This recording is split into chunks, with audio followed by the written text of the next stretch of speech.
In a world where most people watch movies and then forget about them, these brave heroes join forces to watch them again and then talk about them. Join them in their epic journey as they go back in time, a decade and beyond, to revisit and break down films from a vast array of genres. Do these movies hold up over time? Are they classics? Find out on Retro Movie Roundtable. Starring your hosts, Bryan Frye, Chad Robinson, Dustin Melbardis, Lizzie Haynes, and Russell Guest. Coming now to headphones in your ears. Welcome all you lords, ladies, and knights of the Retro Movie Roundtable. Welcome to the show where we watch movies and then talk about them. I'm your host, Russell Guest, and joining me today are my good friends and full set of hosts here. We got Bryan Frye, Chad Robinson, Dustin Melbardis, and Rebecca Davis. How are you all doing? Hello! Hello. I'm old, I'm tired, and Dustin's acting like a friggin' Muppet. It's been a long day, but a short year. Time to recap some movies. We are recording late, so if you're picking up on the different energy levels, the time zones will show you. Chad and I are in the east. Rebecca and Dustin are kind of in the middle, and like Fry's just like Chipper. He's like fine. All right, 2015. Get in your DeLoreans, crank it up. We're going back in time here. It's our annual top 10 show from 10 years ago. So these are the new retro movies, if you will. But before we get into our movies themselves, why don't we just take you back, give you a little context. What was the year 2015 like? And Chad, because you said you don't like reading the Oscar movies because the Oscars make you sad, and because you don't like reading pop culture because things in pop culture make you sad, we gave you this instead. So why don't you hit us with the history and news from 2015? For several years, this is my punishment. So this is what I've got to pretend to care about. The dress debate. Yes, that broke the internet. Was it blue and black or white and gold? Who cares? Star Wars The Force Awakens hits theaters and smashed box office records, bringing hope to everybody before crushing everyone with the sequels that followed. Deflategate drama. Tom Brady and the Patriots faced accusations of underinflated footballs. Not just accusations, he actually did it. Footballs were discussed like fine wines. Caitlyn Jenner's big reveal. So Caitlyn Jenner is the subject of the much-watched TV interview in April. Former Olympian and reality star Bruce Jenner told Diane Sawyer, "Yes, for all intents and purposes, I am a woman." 6 weeks later, Jenner unveiled a new look and name on the cover of Vanity Fair. Hotline Bling, I don't know what this is, by Drake gave us memes, gifs, and some of the best/worst dance moves I've never heard of. Water on Mars, maybe. NASA confirmed liquid water still flows on the red planet. Q dreams of the Martian colonies and maybe sending Dustin and his energy all the way up there. Apple Watch arrives. Suddenly everyone was talking to their wrists like they were James Bond. Not me and my Microsoft Zune. McDonald's finally listened and all-day breakfast was launched. The Egg McMuffins at midnight became reality. Lastly, don't miss this, selfie sticks everywhere. Theme parks, museums, and concerts are rushing to ban them. All right. Well, Chad hit us with the pop culture. Let's get serious here. Bryan, why don't you hit us with the real news, the heavy stuff? Okay, so Pope Francis visited Washington, D.C., New York, and Philadelphia.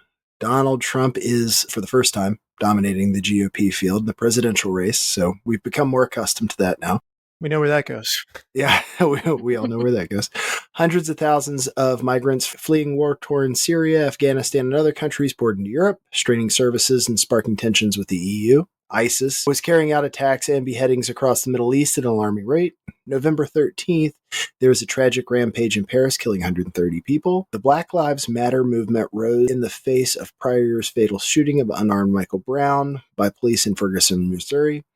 There were numerous protests against police brutality in cities across North America. Supreme Court affirmed same-sex marriage nationwide. Also in pop culture, avocado toast and poke bowls were the trendy foods to eat. Hamilton was the hottest show on Broadway. Ben Affleck and Jennifer Garner announced that they would be divorcing after 10 years of marriage. David Letterman hosted his final episode of The Late Show. Stephen Colbert takes over. Jon Stewart hosted his last Daily Show, and he did come back.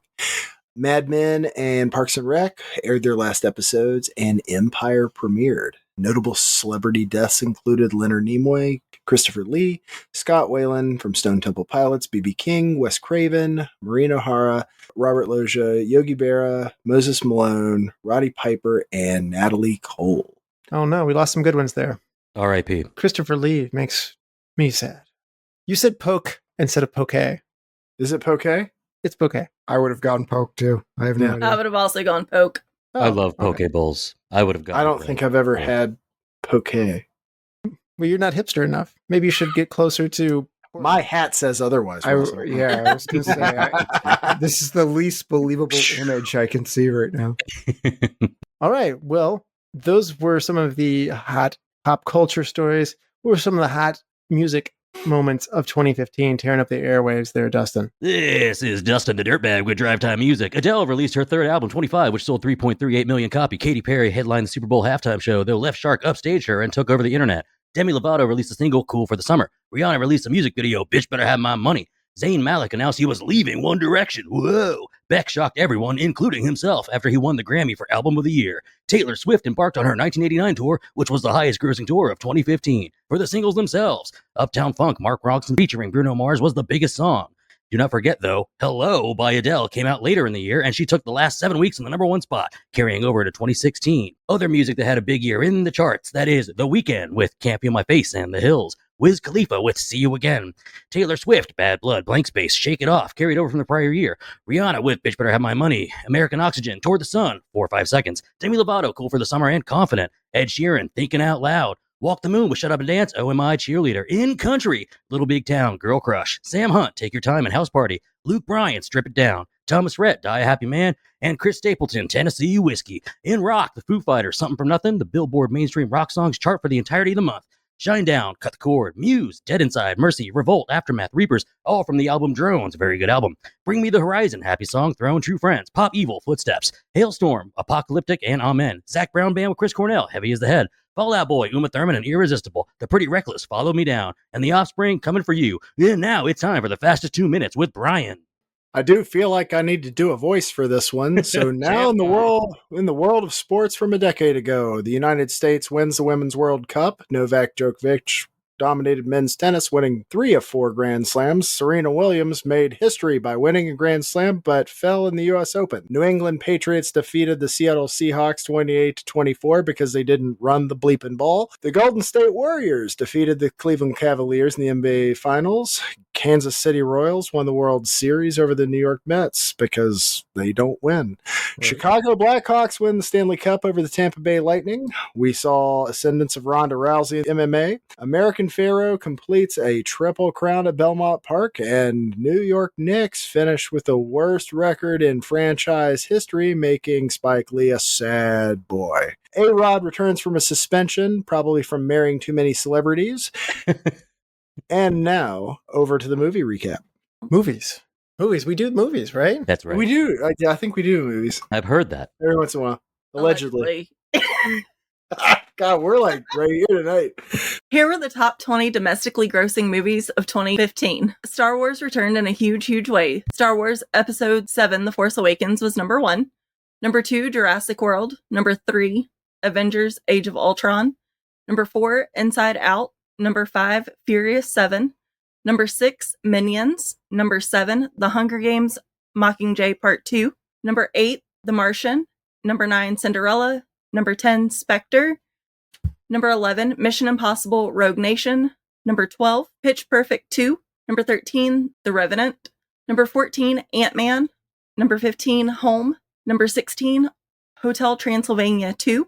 Number 17, 50 Shades of Grey. Number 18, The SpongeBob Movie Sponge Out of Water. Number 19, Straight Outta Compton. And number 20, San Andreas. The biggest box office bombs, Jupiter Ascending, Pan, and Tomorrowland.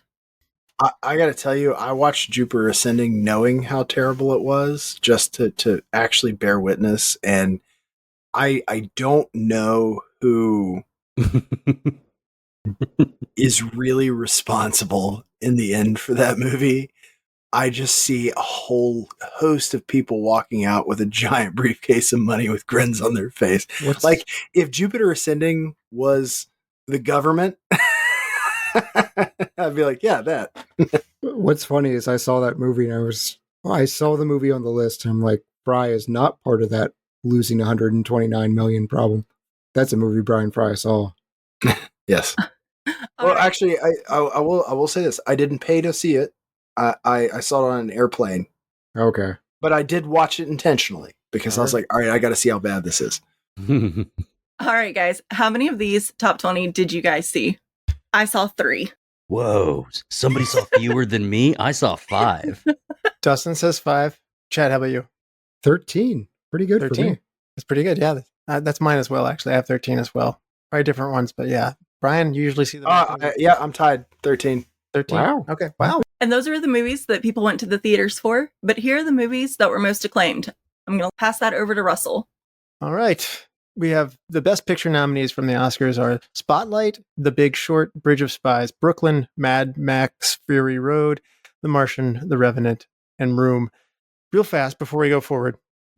Of these Best Picture nominees, of which there are 8 this year, how many did you see, Rebecca? None. Chad, keep it going. I'm proud of this. 3. Wow, that's a lot. Yeah. Dustin, how about you? So half of them, 4. 4. And Brian? Also 4. I saw 7 of these. But I'm sorry, I missed The Revenant. I'm 5. I was 5. okay. Best Director goes to The Revenant. Best Actor goes to Leonardo DiCaprio. He finally gets his Oscar. He also takes home a Golden Globe that year. Brie Larson wins Best Actress for Room. Best Supporting Actor goes to Mark Rylance from Bridge of Spies. Best Supporting Actress goes to Alicia Vikander for The Danish Girl. Best Original Screenplay goes to Spotlight. Best Adapted Screenplay goes to The Big Short. Best Cinematography goes to The Revenant. Best Adapted Screenplay goes to The Imitation Game. Best Animated Feature goes to Inside Out, which also got the Golden Globe. Best Original Score went to The Hateful Eight. Best Music went to Spectre for The Writings on the Wall by Sam Smith. Best Visual Effects go to Ex Machina, which we covered earlier this year. And the Best Sound Editing, Best Sound Mixing, Best Production Design, Best Makeup and Hair, Best Costume Design, and Best Film Editing all go to Mad Max Fury Road. It is a big winner that night. It comes home with 6 of awards out of its 10 nominations. Other multi-winners, if you weren't counting there, Revenant took home 3, Spotlight took 2, but Spotlight gets the big one there. So Golden Globe-wise, The Martian takes home Best Musical or Comedy. I'm not sure how it's a musical or a comedy. No. Because we leave Matt Damon. Yes. and Matt Damon is also the Best Comedy Actor as well. Matt Damon.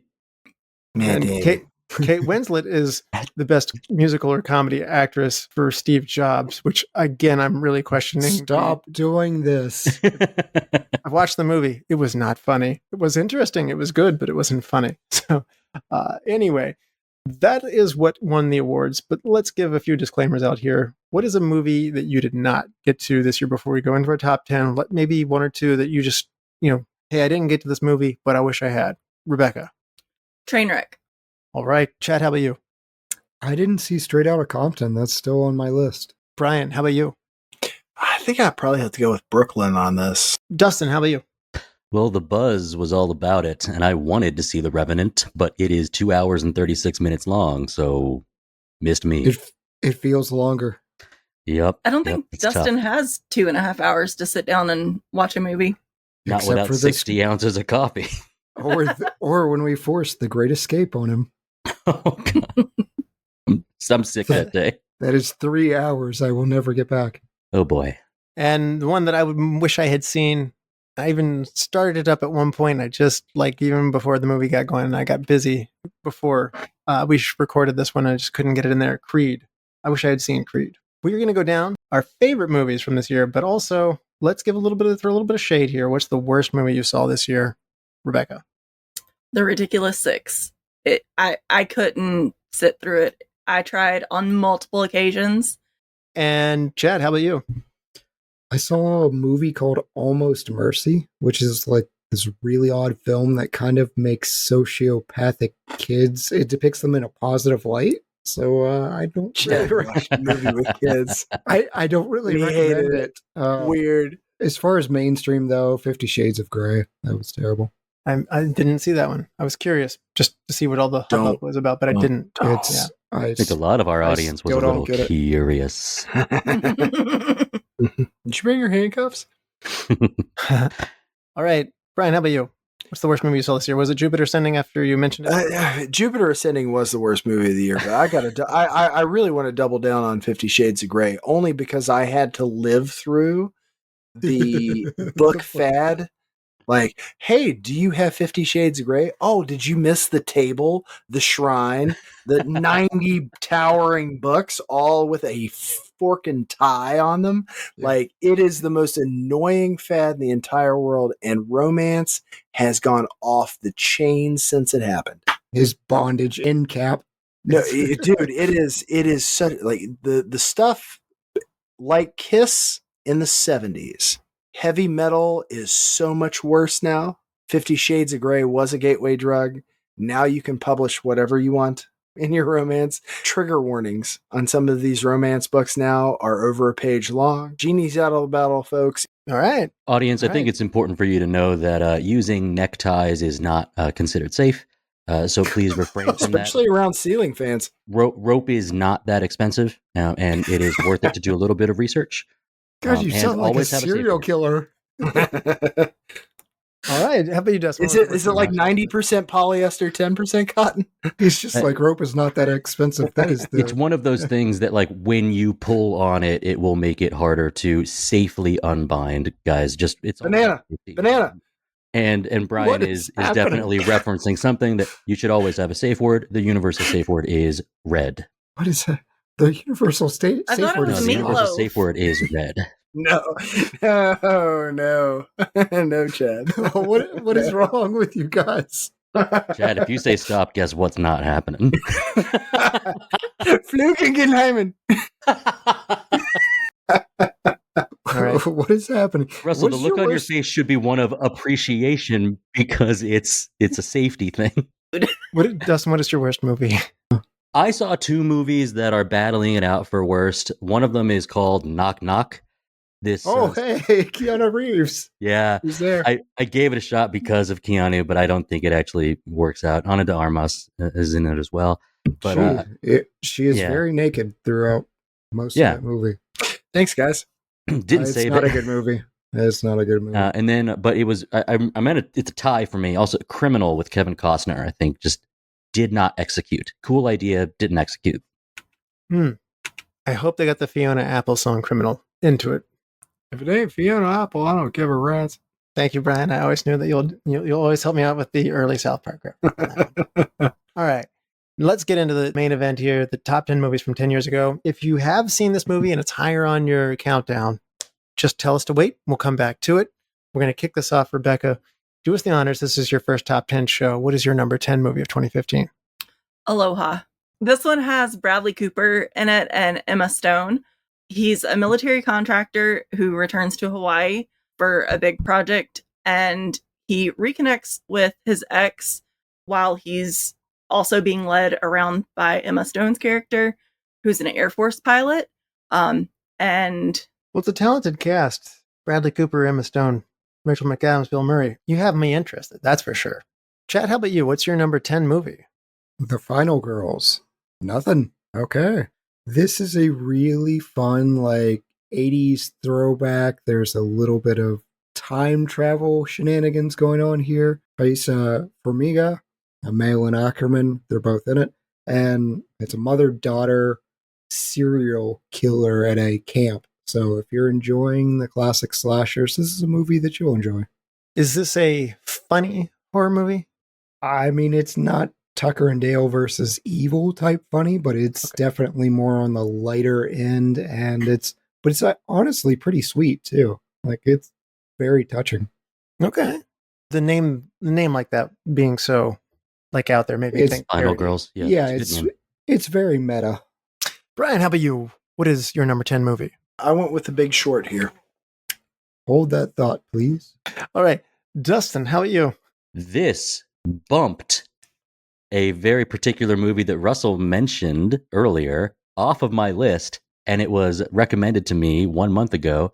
It's Hell House LLC. Hold on that one too. You got it, Jed. I'm glad it made a top 10. and I I'm glad wonder who somebody- recommended it to me. Somebody I recommended watched it instead of watching friggin' Goosebumps, Russell. I did watch Goosebumps. I told you not to watch Goosebumps. I told you exactly what would Goosebumps. happen. watch Hell House LLC. It's better. It is good, and we'll talk about it in a minute. Okay. My number 10 movie may not actually be my number 10 movie, but I have to get it in my list because I love James Bond so much. I'm going to go with Spectre. We did like The Man from U.N.C.L.E. We did some other things. There's a lot of good spy movies this year, but I just love Bond. And because Bond is connected to the greater network of more Bond, I will say Spectre on here. Great opening. The Mexico scene, like the Day of the Dead scene, was outstanding. The rest of the movie may not hold up to that, but hey, there is no bad Bond movie for me. I loved this. I'm not going to ask you to hold because I didn't put it on my list, but I got to tell you, I'm kind of on the same boat. It is just fun anytime you get to watch a Bond movie, and I don't want it resting on others' laurels. Yeah, it was an honorable mention there for were me some good parts of it because it's Bond, and I knew I could count on Russell to be like, well, audience, I'm going to tell you, I don't think it's actually my number 10, but it's Bond, so it's taking a slot. It's kind of like me with Kung Fu. It's like, well, I'm going to get a Kung Fu movie on there. Like, I see what you did. Yeah. All right, Rebecca, how about you? What is your number 9 movie? My number 9 movie is Vacation.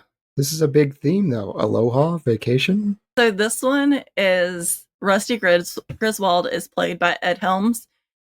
He's now grown up with his own family, and he decides to recreate the classic Griswold family road trip to Wally World for his wife Debbie, who's played by Christina Applegate, and their 2 sons. And it goes exactly how you would expect it to, being a Griswold movie. They do a nice job of poking fun at it's a remake. Like, I won't say they took it to like the 21 Jump Street level of like, hey, we're remaking this, but they did lean a little bit that direction. I like that about that. I like all the vacation movies, and I kind of didn't accept it at first. I didn't see it right away, but when I got to it, I was just like, I don't know why I was so stuck up about it. This was fun. Chad, how about you? Number 9. I'm looking straight into the Bryan Frye panel because I think he's the only one that could potentially stop me on this. Pitch Perfect 2. Oh, I actually have that. Nice. Blame my daughter. Rebecca says, wait. All right, Brian, how about you? Number 9. I went Avengers Age of Ultron here. James Spader. The floor is yours. Ooh, nice. This is one of my favorite Marvel movies. It has some of the best one-liners. It is the segue piece between Avengers, we all kind of hate each other, to Avengers, we all have to come together to beat the big bad. So it has a really like important place. It also sets up, I want to say, Phase 3. So first off, James Spader as Ultron is one of the best. I mean, in a movie franchise that is known for having great voice acting for popular heroes and villains, they knocked it out of the park with it. My gosh, I love James Spader as Ultron.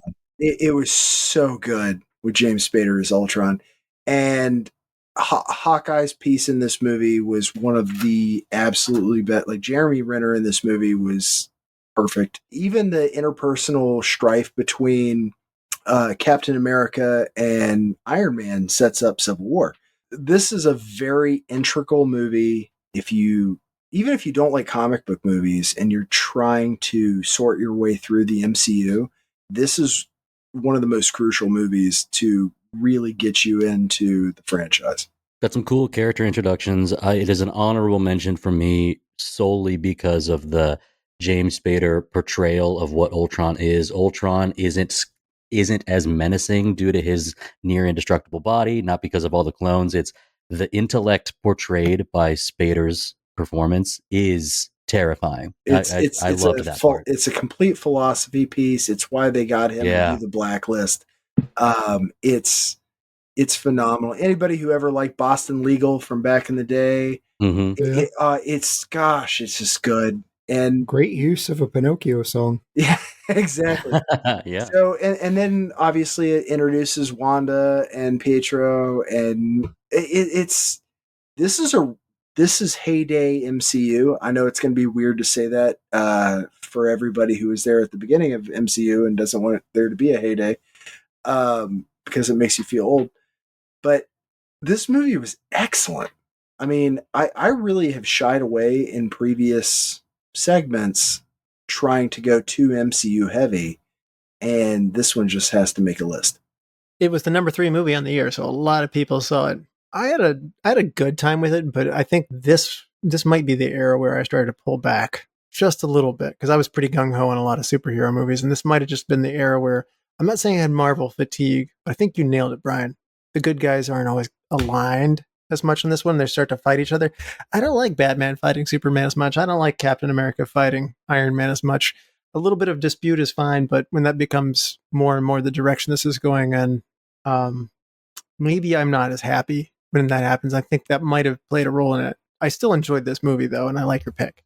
This does mark the actual end of my Marvel journey, save for a couple peppered in after. But this is when this is about when I pulled back completely due to another pretty big box office this year, is when I said, I don't think I need to. And I stuck with that for 10 years. Interesting. Okay, so our timelines are actually kind of similar as we start to pull away from the Marvel world a little bit. That's incredible. This was your issue? This one wasn't an issue. It was the next one where I said, do I need that? No, I don't. What was the next one? Ant-Man. Oh. Okay. All right. Dustin, how about you? You're number 9. Way outside of my usual field of vision, my number 9 is Inside Out. Hold on that one. Oh, okay. You got it. My number 9, I mentioned there were a lot of good spy movies this year. I'm going back to it again. Mission Impossible: Rogue Nation. You don't have to wait, but I want to just give a nod the same way I did with Spectre. Mission Impossible's been doing a great job keeping fans entertained with a splice of espionage comedy for a while. And although it didn't make my list, I felt like Rogue Nation really kicked it off, and I'm never not down for it. Yeah. I mean, it's probably a little too long. It is far away from a tight 90. I remember kicking it in and thinking wow, why are they making Mission Impossible movies this long? Having said that, though, it was very entertaining and I had a great time with it. This rebirth, if you will, I think it started with Ghost Protocol. Yep. Ghost Protocol, was a rebirth for the series of, I didn't even see Ghost Protocol for a long time just because I saw the first 3 movies and kind of like Dustin was saying with Marvel movies, I didn't really need that anymore. Then I came back to it way later. I'm like, wow, this is the best one of these. And then this was a continuation of that. So it's just like this new rebirth for the series. It's still Tom Cruise. It's still Ethan Hunt. But these movies are much better, I think, than the first 3 movies. And entertaining time. I actually misspoke earlier. I meant to say Ghost Protocol was the genesis of the new look Mission Impossible. Yeah. But this is a continuation of the fun I had with Ghost Protocol. So agreed. And yes, the colons start to blend together a little bit. It wouldn't hurt them to just put a number on there for me. Right. I felt like Mission I would have 7. been lost jumping in.to it because I don't know what Ethan Hunt and his friends are up to. You 1000% have to start with Ghost Protocol, and I will, but not before doing 1, 2, and 3 again, because why not? You should, just because it's fun, but there is a kind of new beginning. So, but it's a lot of fun, and I have to admit, it's even as I put it on here, I was like, yeah, Mission Impossible is probably actually better at being Bond than Bond at this point in history. But it's all good stuff. Clearly, this is in my wheelhouse. I really want to argue that. Yeah, me too. But that's not. Oh, it's okay. I feel like Kingsman and Mission Impossible are doing Bond-like things that Bond is no longer doing. That's all I'm saying. Bond is still Bond. Keep the Bourne out of Bond. They are separate, and it's okay that they are separate. Okay. Brian, I got the finger wag of approval from Brian. All right. Now, Rebecca, give us your number 8. My number 8 is Furious 7. I have not seen a Fast and Furious movie since Fast and Furious the first. Tell me, what is so special about 7? Okay, so I'm going to be completely honest here. One of the reasons why it had to make my top 10 is because a guy that I did theater with back in high school was actually in it. And so it automatically made my top 10. It was in the process of being filmed when Paul Walker passed away, and it was completed using his brother as his brothers as stand-ins. So that's just kind of special. So it's the emotion of it, and then it's a fun movie. Yeah, you never like to lose somebody part of a big franchise or a actor that you've come to, like so much and lose them that early. So I can understand where you're going with that for sure. I would love to drop somebody that has only seen the original Fast and Furious into the middle of like what this has transformed into. Yeah. Because they're racing submarines and other things like that. I realize how ridiculous the franchise has gotten. And to be honest with you, I wasn't really thrilled with the franchise in the first place. But I will say this. I find myself stopping and watching if I'm like, God, I can't decide what I want to watch. Like I've watched Fast 5 at random parts. I've watched, whatever. It is a series that like I'm like, all right, there's worse things. Like it is something that I will make a point to like stop and watch if that's what's going on. So they should put that on the poster. So there's worse things. I think it's the sense of family too. Yeah, I do like that. I do like that about it. I like Tyrese's piece where they're just constantly bashing on him. I love Ludacris in it. Like Ludacris is probably my favorite character in Fast and the Furious. I'll take Lilo and Stitch about family more than I'll take Fast and Furious about family. I don't know how I feel about that. You don't want to see Stitch pop up on top of like a Subaru something or other. And go, Hannah means family. Hey, if it's on, I'll watch. I guess that's a pretty good. That's a pretty good impression there. Fast and Furious 7. Hey, it's on. Well, Chad, how about you? Number 8 for you. The Devil's Candy. I've never even heard of this movie. I'm guessing it's a horror movie? You have heard of it because I put it in our group chat, which you promptly ignored. Everybody else is laughing because once again, this is Russell just ignoring me, and my movie suggestions. So, since you love Russell didn't see the driveway. In fairness, Chad comes to me directly and says, "This movie is for you." Whereas if it's dropped in the chat, it's often for Lizzie and Brian, maybe a little bit Dustin. And I feel like he tags us. Yes, there's a lot of like air traffic controller with these movies. Yeah. So this is a very musical horror movie. There's a lot of metal featured. It's really, really cool. The guy is an artist who's really trying to figure out his next piece. What you would not like, Russell, is it's the same dude that did The Loved Ones. It is. I'm hard out on that now. You have sent me driving fast the wrong direction. It is not the same type of violence or anything else. This is more, I'm not going to say slow burn like The Witch, but I'm interested. There's a lot of things going on in the background and like a haunting. It's very cool. It's very, very stylish. It's just a movie there's nothing else like it. And I love the metal infusion throughout it. Chad, I would like to know more. Okay, the Scaredy Cat has a question. What's that? On a level of, 1, I'll be Queen okay, of the Damned, to like 10 being, I'm gonna crap my pants and be awake for 3 days, where would it fall for me? I mean, how do you feel about satanic forces influencing painting? Yeah. I don't know. I've never been asked that question before. Right. Like a brand new sentence. But it's something Chad deals with on a regular basis. I mean, I would recommend this for Fry because Black Phillip kind of makes an appearance here. Nice. But I'd be game. Yeah, it's a good time. I'd like to know more. Get this in for your Halloween movie. Brian, how about your number 8? My number 8 on this is Mad Max Fury Road. Wait on that, please. I knew you would say that, Dustin. Of course you did. And Dustin, what is your number 8? Green Room. Wait on that. You got it. Chad's ahead of. Maybe that's going to be our pattern all night. Is that he's 1 or 2 ahead of me. Chad's going to be Tumbo sneak one in. Yeah. Nobody's going to have my movies on their list. No. Yeah, you've got. We are 0 for 3 on yours. Rebecca, you brought this. That's not a bad thing. That's called variety, and we right.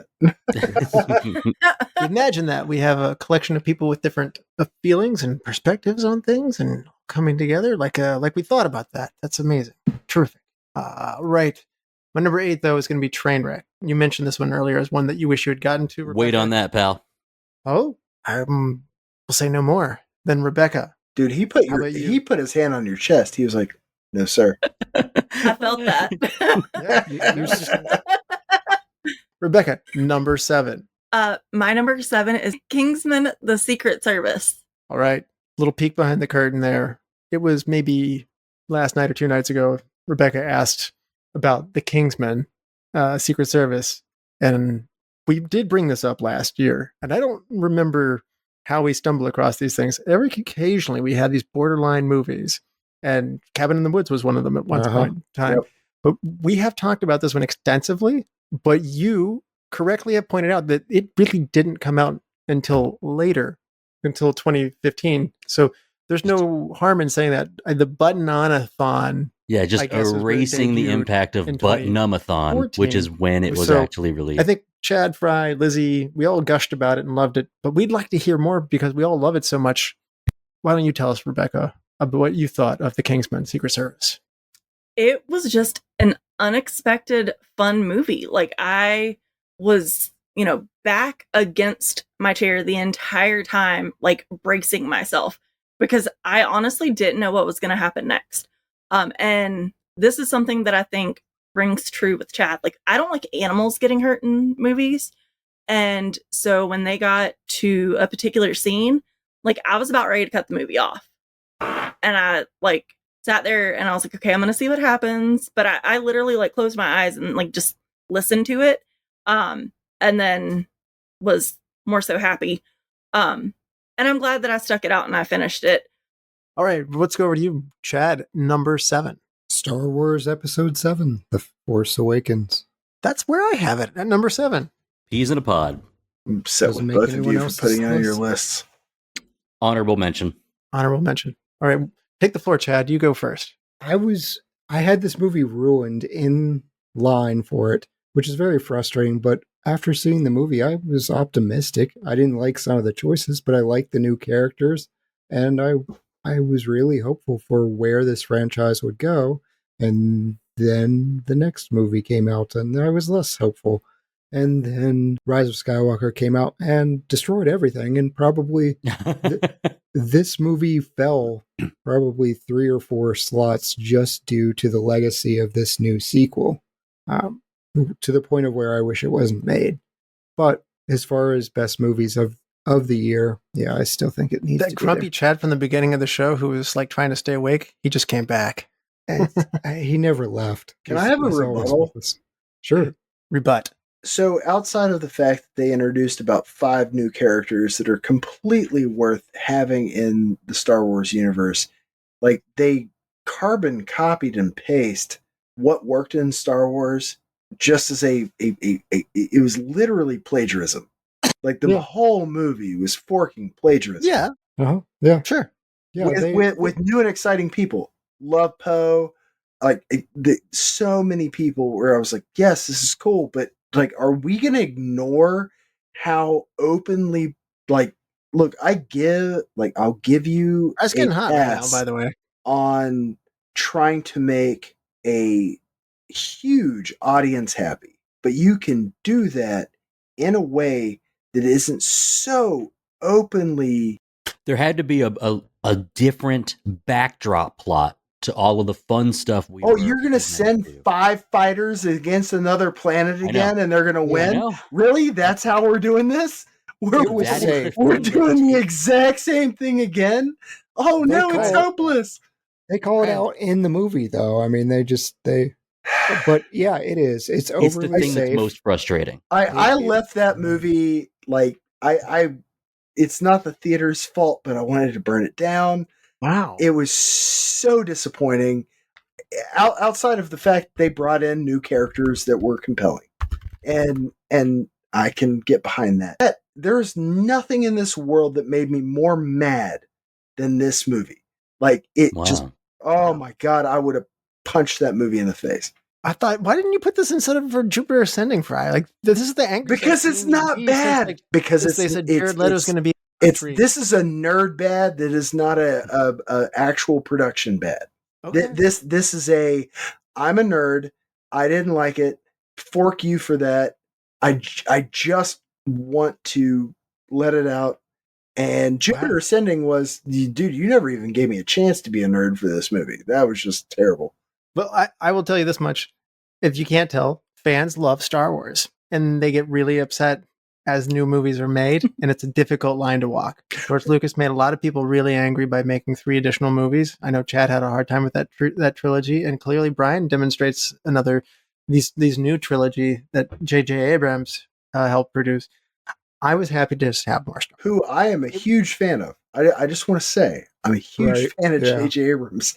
Huge fan. And I was like, why are you doing this to me? Like, did I kick your dog?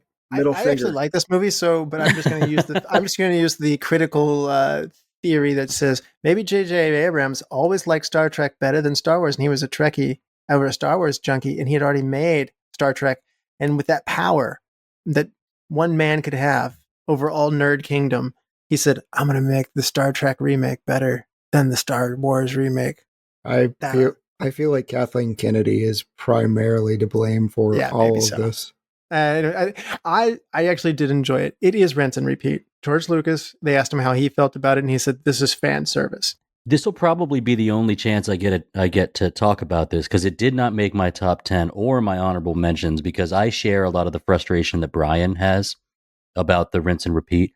However, Russell's point about like, hey, you give me more Star Wars, I'm going to be into it, and like that's basically true. So, but there is something I like that I feel like was unique compared to the rest, which was help me out, guys. Does Rey have a last name before? No, It's just Rey.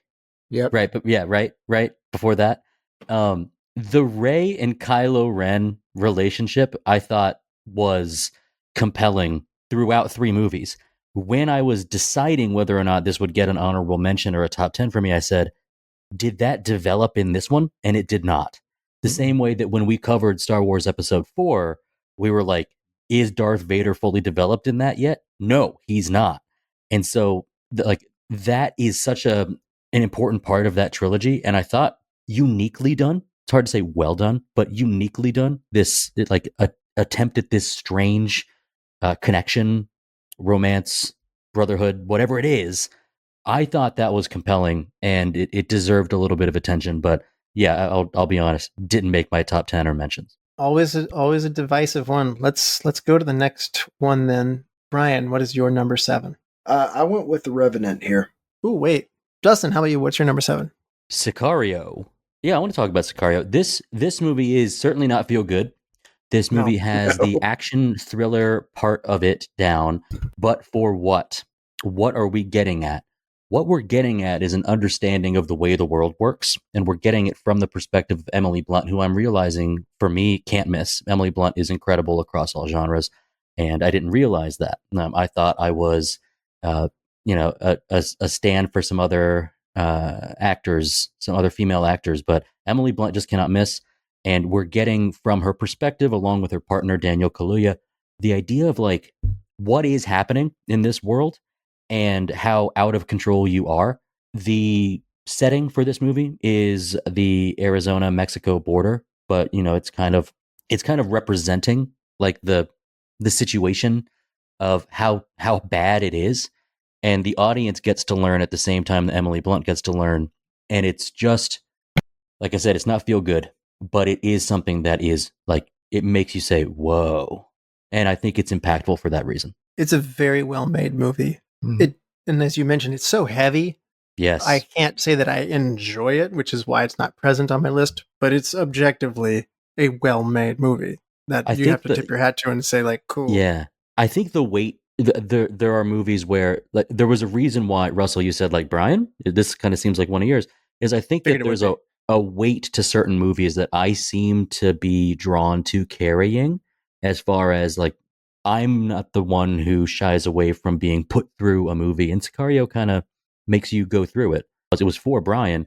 He's such a Denis Villeneuve guy. Denis Villeneuve fan. That's what I was going to say. That's his boy. Mm-hmm. Yeah. Dune. So now I'll have to go back. I think I'm on that same train that Brian's normally on. I will have to challenge that Emily Blunt comments. Have you seen her catalog with The Rock? Like, she just keeps Jungle Cruise? She's been in 3 now with The Rock. I don't know, 3, yeah. And that's really too bad. because Yeah. I won't see those because while The Rock is generally like incredible box office success, it also means generally I'm uninterested. There's fatigue because she's in Smashing Machine with him as well. What I think Smashing Machine looks cool. Did you see it? No, I haven't seen that one. Yeah, I think Brian, the Smashing Machine has the weight of a movie that's about MMA. Like that is a movie that was going to have some weight to it, like The Wrestler. I know. I might actually watch it then. I actually really do like this movie. It did make my top 10. I like this movie for a different reason. The writer is one of the driving forces on several things I like, including Landman and Yellowstone, Lioness. He's very good. I love that Denny did the movie. The sequel wasn't so good, but It does not exist. I don't think it needs it. I don't think it needs a sequel. You texted me that the other day and said, "How do you extend this movie?" I don't. Yeah, see it's so complete. It's a very entertaining film. I really enjoyed it, but it just wasn't one of my top 10s. Rebecca, you should not see this movie. Probably. Mm-mm. I'm like it's pretty rough. It's not a horror movie, but it is horrifying. Some of the things that are going down. It's in gritty. this movie that are very realistic, and there's real things in the world that are more scary than Freddy Krueger and zombies and vampires and Monster Mash that Chad likes so much. And I appreciate the fact that you guys give me that disclaimer. You're welcome. All right. I've 7 was my Star Wars movie as well with you, Chad. So let's go to the number 6 round for you, Rebecca. You guys are probably going to cringe, but Ted 2. I'm not cringing. I'm happy time with Ted 2. I'm fine happy with it got that. mentioned. Yeah. Yeah. Lizzie had Ted on her top 10 countdown of whatever year the first Ted movie came out. So Ted 2, this is the second time Ted has come back to our countdowns. Tell us why you liked it. All questionable parenting choices aside, I let my 13-year-old watch this with me. But, it happens. For those who don't know, Ted marries Tammy Lynn, and they want to adopt a child. And then the state of Massachusetts does not like that fact and decides that Ted is not a person. He's a teddy bear, so therefore he's property. So he and John Bennett have to fight a legal battle. I enjoyed it because it's just fun. It's funny. I don't want to say it's dumb, but I guess you could classify it as like one of those stoner movies. It's strategically dumb. It's intelligently dumb. It's But, dumb like- at moments, but witty at others. But it also has some good points. They brought up real issues with, fighting for rights and things like that. And Seth MacFarlane doing what he does. I mean, yes, and it's a I spectrum will of always love Family Guy. Yeah, it's a spectrum of humor. Some of it's going to be incredibly dumb. Some of it's going to be, haha, we're smoking pot and really stupid. But other parts of it are going to be very funny. Some of the parts are going to be referential. And this is part of what I think Seth MacFarlane's really good at. You might not be into everything he's doing, but you will probably find something and they're very funny. And with the thing that you laugh at and is very funny to you could be different than anybody else who's on this panel or anybody else who's listening. And I think, Ted didn't think it needed a sequel. I didn't even see the sequel until I was cramming for this year's. It's like, I didn't see Ted 2. I should throw that in there instead of watching the movie that Chad recommended I watch. There's so many things you threw in there. But, it's like last call for all these comedy movies that I didn't see. Sorry, Chad. It's 80 minutes long. Other hot take? I will sure. say that I enjoyed Ted 2 more than I enjoyed the first one. I think I did, is what I was building up to saying. I think I like in my star rating, I went to put this in my, my lettered box, and I thought I rated this higher than the first one. I don't tend to do that. Yeah, I typically don't rate the sequels higher. I usually find that I'm just like, all right, that's cool. Whatever, we've been here, done that. Well, You didn't mention Giovanni Ribisi's character as the creepy antagonist guy, and this is hilarious. He wants to have Ted for his own, and he's so funny. Mm-hmm. as a book industry person, I have to say that the F. Scott Fitzgerald piece in this movie was one of the funniest things I've ever seen in my life. And to this day, I cannot even look at Great Gatsby without being like, oh, it's totally Yeah. So, like that sequence. So I haven't seen the whole movie. I've tried to a couple times, not because I wasn't vibing it. It was just because I got interrupted for one reason or another. But what got me to see it in the first place was that specific scene, because I was like, that's hysterical. So, yeah, no disrespect to the movie, but the reason it didn't make my list was because I haven't actually completed it.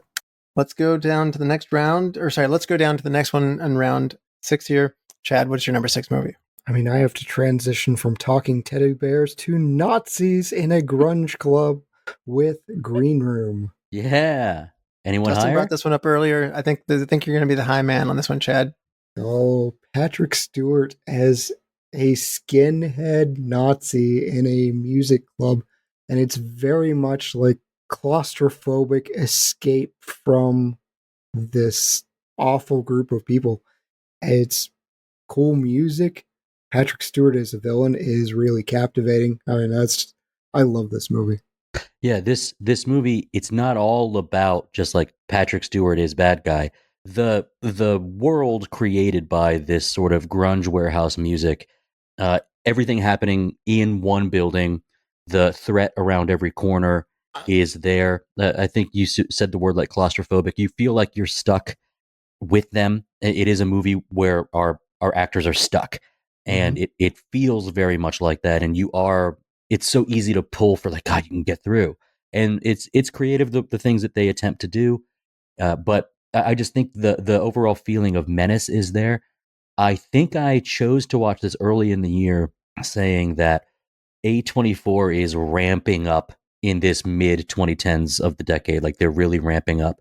And this was just a choice where like, I got to see it. And I'm glad I did. It feels like, but when you reach the end that, man, you went through it. You're definitely, I think, our biggest A24 supporter there, Dustin. Like that seems like a spectrum that strikes you in the right spot. It does. But it also isn't an automatic like, oh, it's A24. They've expanded so much. When at the time when it was, maybe it'll come up on next year's countdown, but The Killing of a Sacred Deer is when I really started paying attention to this studio. And I think now we're probably looking at 10 times the amount of movies put out than they did 10 years ago. So you can't maintain it when you start to kick it up no a way. notch. No way. And so it is not an automatic, well, it's A24, it deserves my time. I'll wait for the hype, but this was during the time when I said, this was special. On to the next one there. Brian, what's your number 6 movie? I went with The Martian here. Wait for that. Dustin, how about you and your number 6? Well, you already told Brian to wait on that for The Martian, so I will. Okay. Yeah, I had it at number 6 as well. All right. There will be more waiting. I am going to number 6, a movie that Dustin does not like. Ant-Man. I had fun with this one. I had a lot more fun with this one than the Age of Ultron. And it was the silliness and the goofiness of Paul Rudd and his sidekick characters and stuff. I did not care about Ant-Man coming in. I thought Ant-Man was kind of a stupid character, to be honest with you. Like, he can get really tiny and he's still strong or whatever. But they took this whole Hank Pym character with the younger and the older versions of Ant-Man kind of coming together and set up the Wasp thing, which I don't think they followed through with subsequent movies. But I think this first movie I like these standalone movies a lot more. Did you watch Quantumania? Is that the second one? Yes. Third. That's the third one. Yeah. I've not gotten to the third one yet. No, not yet. Yeah, they flesh it out. I actually do like the movie. It is silly. Some of the scenes are like, that's hysterical what you just did there. Not because it's laugh out loud, because you're just kind of like. So I don't think it has the import of Ultron, but no, it was. I would call this a glue movie. You absolutely need this movie to continue the franchise. I think that's really important. You come off the high stakes of Ultron into this, where there's pretty much nothing other than like child custody on the line. Right. And I get that. I mean, you've got to, anytime you have a movie where it's like, oh, here are all your heroes who have had individual movies together, that becomes more necessary. And I think that's one of the reasons Marvel struggled later in their movies, because you're trying to set up and stage new heroes for team ups, and everyone's like, no, more team ups, more giant team ups, giant movies with giant team ups. And I understand that need, but you've got to have some build. I love when Paul Rudd tries to work at Baskin Robbins. That scene. Yeah. I love the little toy train set. Yeah, that's good. Like the toy train set scene is great. Funny job interviews. That's the thing that works for me a lot, and I really enjoy that one. The guy wanting to give him the job is like, oh no, I can't actually hire you. And this is just a fun fact, but Paul Rudd actually published that book. Like, Really? Rooting for the Little Guy. We have that in the store. Nice. Published as his character. Dustin, do you want to say mean things about Ant-Man again? No, I didn't dislike it. I just didn't watch it. Oh, You said I don't care about Ant-Man before going into it. I said I don't care about Ant-Man, ergo I will not watch it. Now, my question for you guys is, like, for Ant-Man or his counterpart in DC, like the Atom, the guy who gets really small. Mm-hmm. There's a thing where his super strength comes from being all that energy in a smaller package or something. Is that something? Ant-Man. he maintains his strength even though he's small. Okay. Like that kind of makes sense, right? Now, I saw in the trailer that he's running around with ants. He can also control. Yes. He can also control. This is where it completely lost. Okay. So this is where I go, don't need that. Yeah, I agree. That's fair. I mean, it's a stupid character, to be honest with you. This is not Marvel's finest creation, but I mean, they turned it into a pretty decent movie. And I love Paul Rudd, right? Well, and the other part of this is when it comes to Ant-Man in other movies, like, he is the most intelligent person when it comes to the quantum realm that ends up saving the day. So I think the reason Ant-Man is important is the little guy. Like, he's the only one that's not a genius, but he's the only one that's been there. He lived in that dimension. Like, the little guy can still be the most intrinsic piece to saving the world. So I think it's more approachable for if you're not a Marvel person. Yeah, I think this one might be this one, or like Guardians of the Galaxy, might be easier to just come into and say, like, I'm visiting. I'm not staying at the Marvel hotel. I'm only visiting. And I think Ant-Man might be okay for a more casual viewer. Okay. All right, let's go forward from here. The number 5 round. We're at the midpoint. Rebecca. My number 5 was The Intern with Robert De Niro. I wanted to see this one. I didn't see it. You're hurting Dustin. Dustin hurts. Visceral reaction. All right, we might have another rant on our hands here. I was waiting to see the first fatality on the podcast. Oh wow, yeah. Dustin's really he hit mute, but there was a strong reaction there. Rebecca, tell us first what I missed with The Intern, because I was interested. De Niro in general always has me interested. I enjoyed it. What? It is completely unfair that the minute you say a movie that my reaction pulled attention, because you should talk about why you like The Intern. It should not be, wow, you killed Dustin with this. There's no right order to this. We got to hear why you like it and why Dustin didn't like it. Do you want your good news first or your bad news first? Let's figure it out. My part will be brief. There were very few movies that don't make the top 10. They're enjoyable. This one just isn't for me. I like my De Niro in the way that I've liked him. The closest that he's gotten to, outside of the zone. I remember him, Deer Hunter, right? But outside of his impactful career was Meet the Parents, Meet the Fockers, which is a very particular and enjoyable. Anything after that, it's just not for me. And so I'll wrap it up there. For me, this was a nice change of pace for De Niro. And I just felt like it had a nice story. It's just a nice unwind movie for me. I mean, De Niro definitely has changed his direction at this point, and I think it shows a lot of confidence on his part. He does a lot more. He's doing a lot more comedies in this mid-teens era, and I don't disagree with that. But I feel like his comic area needs to be something more like The Family, where he can still be De Niro-esque. And I kind of agree. I watched The Intern and it was fine. The reason it was cringe for me in a way was it was indicative of how you can have a billion years of experience and stuff, and then having young people telling you don't know anything. I get that a lot.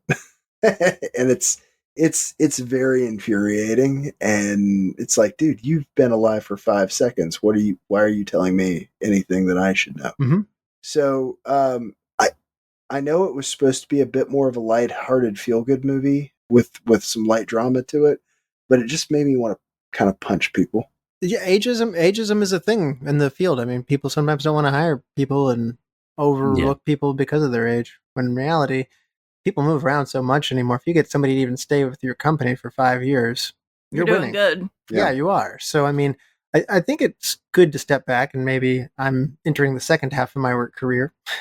maybe you start to look at things a little differently. But yeah, I haven't seen the movie, but honestly, this conversation makes me want to see it a little bit more. You should. Dustin's reaction kind of should. has me curious. I mean, too, don't so not. sometimes- Never exactly. let any of this stop you from seeing a movie. Chad, how about you?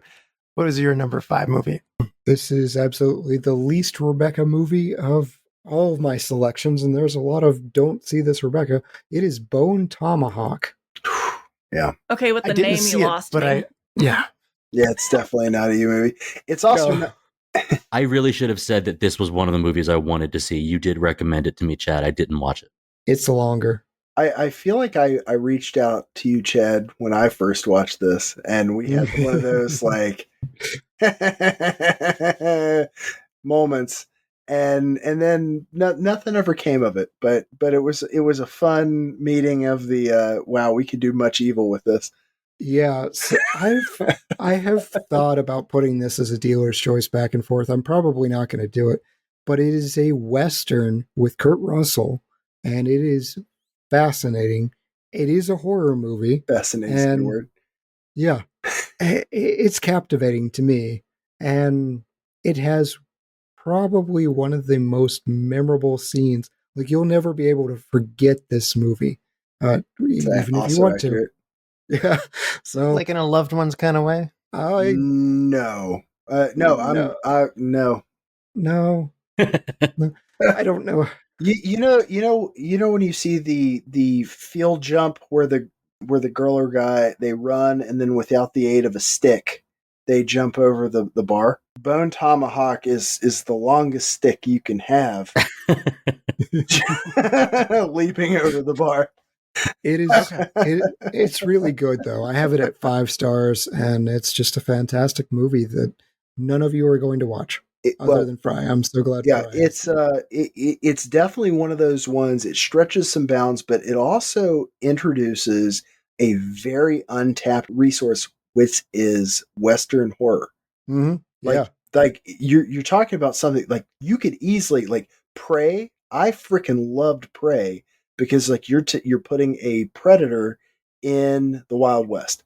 Please do that all the freaking time. Like this is an untapped resource for so many different franchises, for so many different, like you could do so much with it that isn't cowboys versus aliens. All right, Brian, what's your number 5 movie? I'm going to put the Amy Winehouse story here. Amy, I'm a rabid Amy Winehouse fan. I truly love her. This is really more of a documentary and a footage piece than a movie. But as my wife will tell you, and many of my employees are like, really? This? You? I was one of the first people that got really infuriated with Adele. Not because Adele isn't excellent, but because people were like, we haven't heard soul like this from Great Britain forever. And I'm like, are really? You're going to go there? Right. Like, I'll murder you. That's not true at all. It was a year or two ago, and it was Amy Winehouse. Instead of saying Adele, if they had said like Duffy, then you could have. I would have kneecapped more people. If somebody brought up Duffy to me, I would have gone to war with you, dude.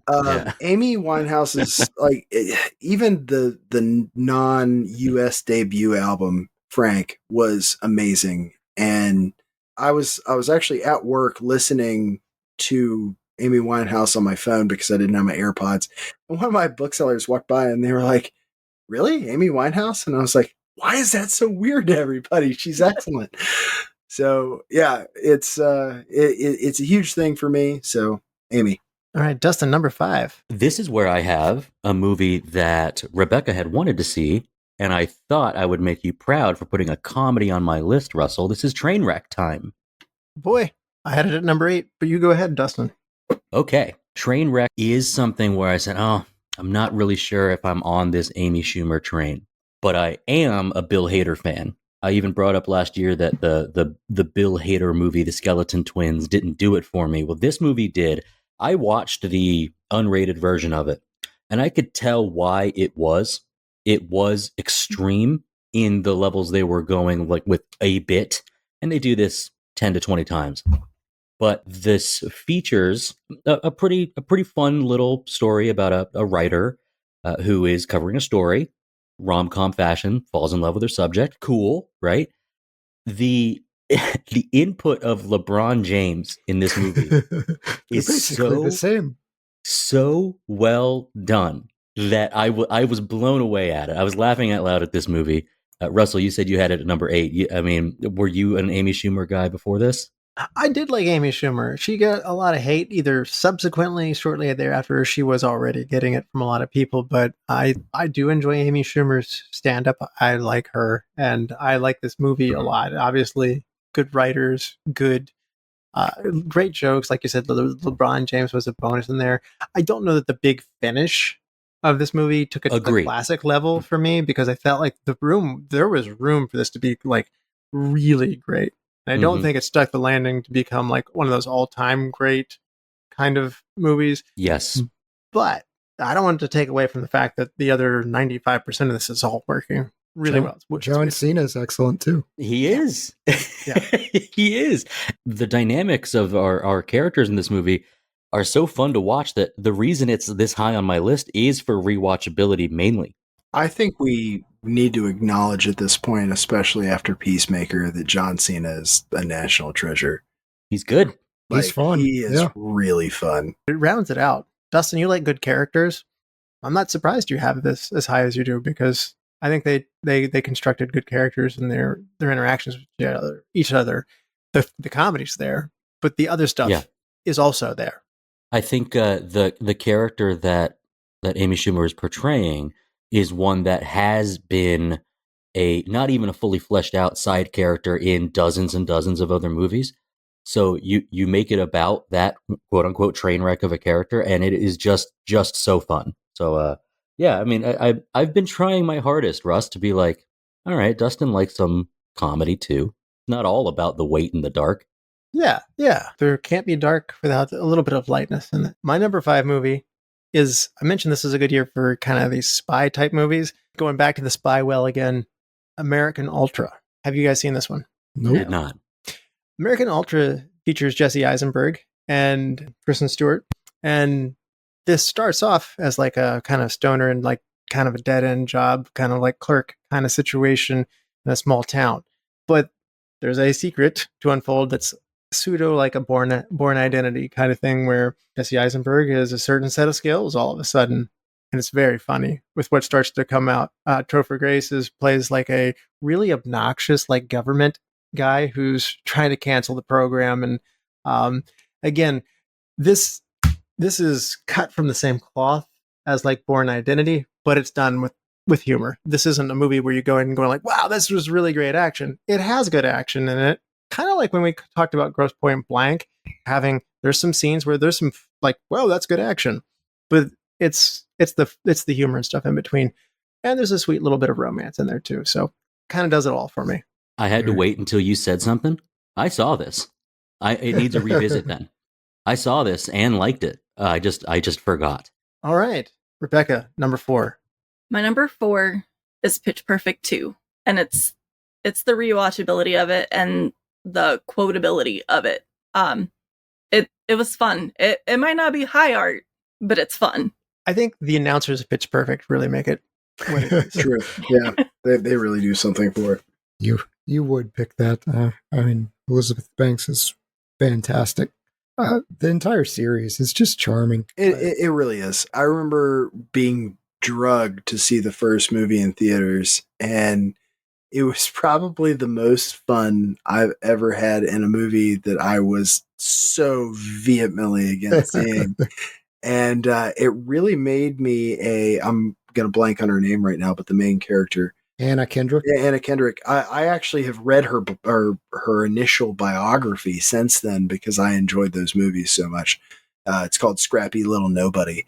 And yeah, hats off. Yeah, I'm a big Anna Kendrick fan. I actually brought this movie to my wife. It was back in the day when Redbox still existed. And I said, I'm going to take care of the movie. And she's expecting some kind of horror movie or something she doesn't want to see. And she looks very confused. Like, we're going to be watching Pitch Perfect. And she wound up really enjoying it too. The sequels are all fun. Yeah, it's kind of retread on the same. Yeah, formulaic, but I mean formulaic in a way that's comforting. I mean, these are funny Like movies. Force Awakens. Yeah. Russell, you took the words out of my mouth. Oh, I was about to say it. Hey, is this? I haven't watched a Pitch Perfect movie. Is this series about like competitive group singing? Yeah. Yeah, it's like a show choir type stuff. Yeah. The German a cappella team that's in this. Okay, that's what I wanted to say. Total So stereotype. it's Anna Kendrick and Rebel Wilson. I'm sure there's some others. Brittany Snow. Yeah. But Flula Borg is in this one. He's the German. Yes. He's the lead of the German team. The Germans are funny. Like, they're very stereotypical German bad guys. Yes. Imagine, like, the beer fest concept where all the a cappella teams are from different countries, and it's, they're all Flula Borg is great. I like watching him in things. Chad, what is your number 4 movie? So this one is not better than the others, but this is one I keep coming back to, and it is Krampus. Krampus. You keep teasing that you and Dan Cook are going to hit me with Krampus, and it got shortlisted. And I rode the other way towards Black Christmas, and you guys have continued to flirt, Krampus. making me watch this movie.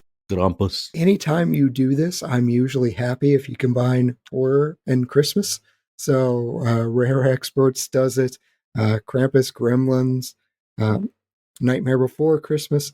So this is another Toni Collette horror movie. That's a big thing. If you've seen Hereditary, you are probably a huge Toni Collette in horror movies. Sixth Sense as well. So yeah, it's goofy. This one is a whole lot funnier. It's not a scary horror movie if you're looking to be terrified. It's just not going to happen here. But this big snowstorm hunted by the Christmas demon, which I'm always for. I'm always for bringing Krampus into the zeitgeist. I really want to go to one of the Krampus festivals in Europe, though. Those like look a lot of fun. Yeah. Brian, how about you? I went with kind of an indie film on this, which is kind of a weird thing to say considering it was a Michael Mann film. I went with Black Hat starring Chris Hemsworth. This is a hacker movie that I really enjoy, and I felt like it went like stunningly under the radar. It's more of a cybercrime piece. Like it's the swordfish. Like I kind of get into any of that. I mean, The Matrix, for that matter. I actually get more into the legwork of espionage than I do the flashy what I do to get the spying done kind of piece, which is why I think I've never gotten into the Man from U.N.C.L.E. Kingsman kind of stuff, because I actually like the cerebral part, the Jean Le Carré aspect of espionage. This was an honorable mention for me, and the muscle that you just brought up was a little bit of a surprise. You get a little in this movie for me. You get a little bit of it. It's still Chris Hemsworth. It's still Chris Hemsworth. Still Thor. We had mentioned before that what made Tomorrow Never Dies cool was that the path to villainy was very modern, with like media manipulation in a day where we're moving in that direction.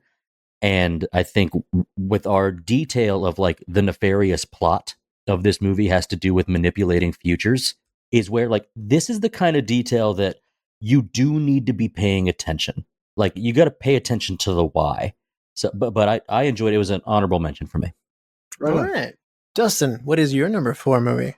This could be a controversial pick. This is where I have The Hateful Eight. Honorable mention. Surprisingly, you're alone on this one. This is a popular pick when you read 2015 favorites. I will say it always has a special place for me because I saw it during its like domestic debut. I saw it at the Ritz Theater in Austin, And when I saw it there that night, Quentin Tarantino surprised the audience, went up on the stage, and introduced his own movie. Oh, that's That fun. was cool. That's Speaking special. of watching it in theater, this is a movie that has the soundtrack by Ennio Morricone. And as we entered, it was actually playing an overture of like, this is the mood you're going to get into. I actually watch this movie every year because this movie makes you cold. You are in the middle of Wisconsin. It is during a blizzard. The plot and the twist and the directions of these characters, Christoph Waltz, another very memorable performance, other great performances in this. However, it is not for everyone, the same way that Django isn't for everyone. I think the real And Walton Goggins. Yeah. I agree with everything you just said. It's a honorable mention for me because I've got to be in the mood for it, like a lot of Tarantino. One of the things I really enjoy about Tarantino is I like to put myself in a position where if somebody let me put my full insanity toward a film and then everybody liked it to the point where they let me keep doing it, that would be great. Yeah. The reason this movie is a gem among his others is because of the paranoia aspect. The paranoia of this movie is so heightened to a huge extent. You're really getting into something that twists you. You're in the cabin. You're part of this. You can't get out. Like when you're in a place you can't get out of and it's messing with you, like that invokes an emotional response. And this one definitely achieves that. And speaking of confining, it is, I think, sort of established on the show that I enjoy movies that happen in one place, things that seem like they could be on stage, like a one set wonder. And a lot of what we have going on here is recalling and storytelling from the same building. I'm not usually a Tarantino fan. This one's higher on my Tarantino list. I would say the first 2/3 of the movie is outstanding. I love the tension that you mentioned, Brian, and the claustrophobia and those characters that they set. I feel like when it delivers its climax, once things kick into gear, it does what Tarantino does, and it goes full tilt. Samuel L. Jackson's performance. We have Channing Tatum in there. We've got some of these, like, Oswaldo Mowbray, played by Christoph Waltz, Michael Madsen here, and rest in peace. Like, everybody has their part to play, and they are given ample screen time to do it. But when we get our first hint of winter, I will put on The Hateful Eight. I will grab a blanket, and I will get cold with that movie. All right.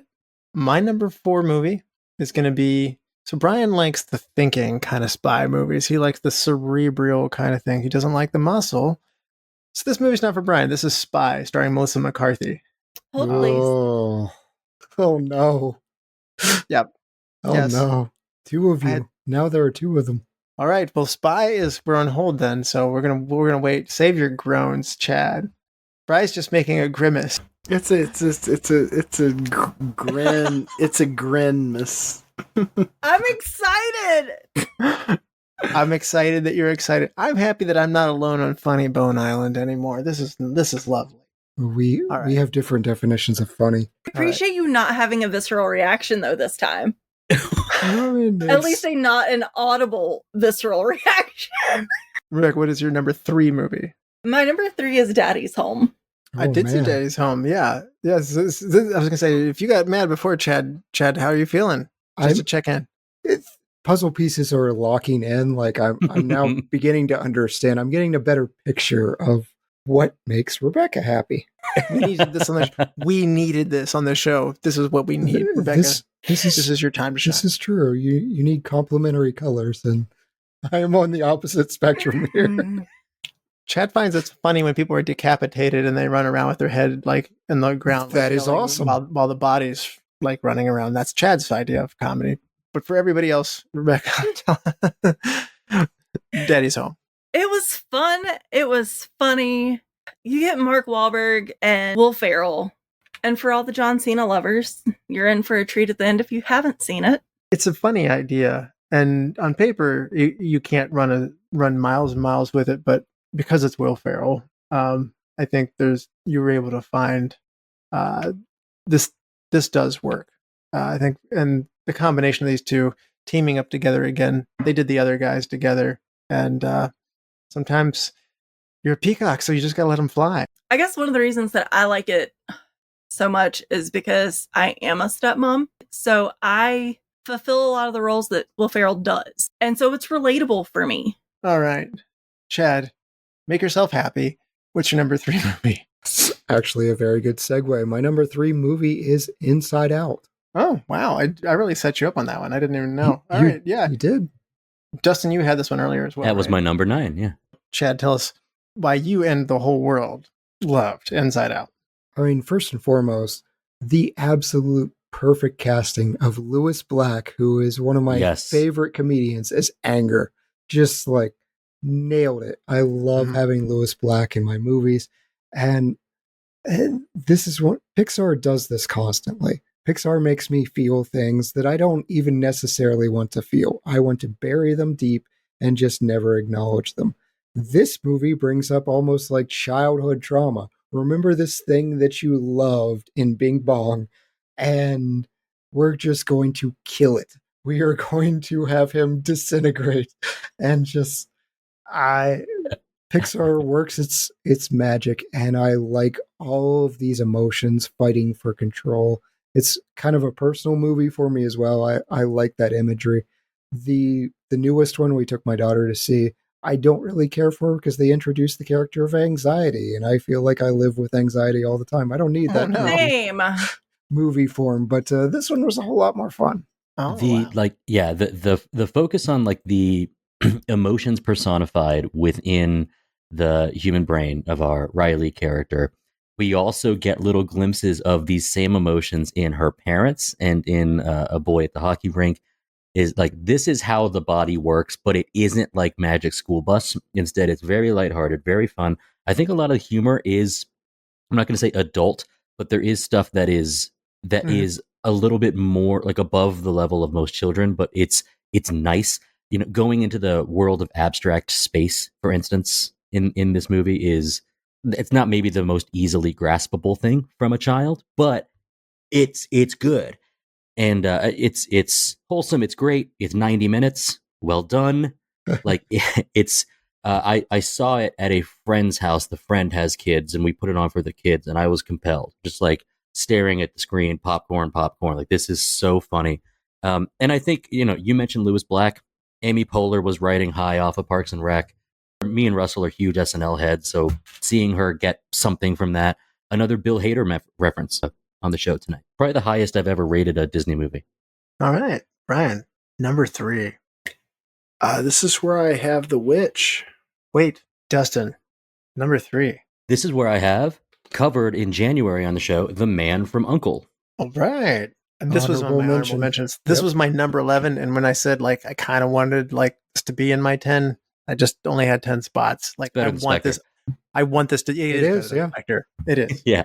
This is it's tying back to a property back from the 60s, which was a British TV show of the idea of a secret agent dealing with like his opposite, like a Russian secret agent that's with them together. They don't get along. They mix like oil and water, but somehow they get the job done. This movie it pokes fun at its own genre. It is a spy movie. It isn't, with the espionage and like the infiltration that is all there, but it is extremely tongue in cheek. The style of the movie is meant to be like, what if James Bond didn't take himself so seriously? These guys treat this movie as if the stakes aren't crazy high, which makes it so enjoyable to see. I know that we aren't exactly high on the Army Hammer train anymore, and I could just eat him up.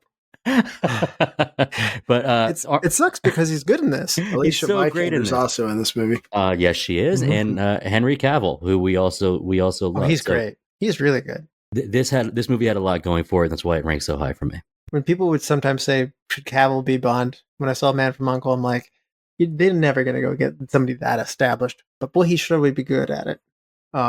This sandwich scene is all-time laugh. It really is. Yes.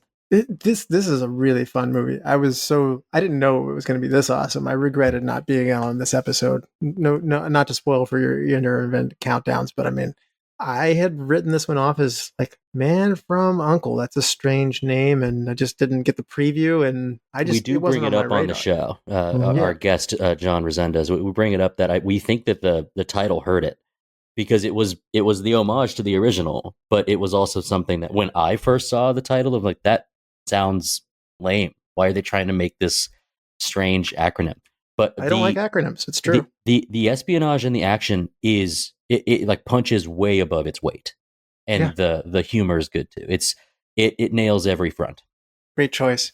My number 3 movie, this one came up earlier, The Revenant. It is long, but it is outstanding. There are few movies that are just made this well. It is a journey that I have enjoyed watching this a couple of times. DiCaprio finally gets his Oscar. That's rewarding in its own right. He deserved it, and he deserved it many times prior to this. But this movie puts you through a big epic coverage of what it would have been like in life at that time in history, and I think it shows you the difficulty of living on that, like, the land at that point, in the wilderness and the wild. It shows you the toughness of the people, and it was made entirely with like day lighting. And from a filmmaking standpoint, the richness and the authenticity of that is really powerful. It sounds like it's just lip service to say that it was made this way and it's shot really well, but it really gives a feeling for the movie. And the conclusion at the end is pretty exciting too. So it all builds and it delivers. So if you're going to sit through all this long stuff, you better have something good at the end.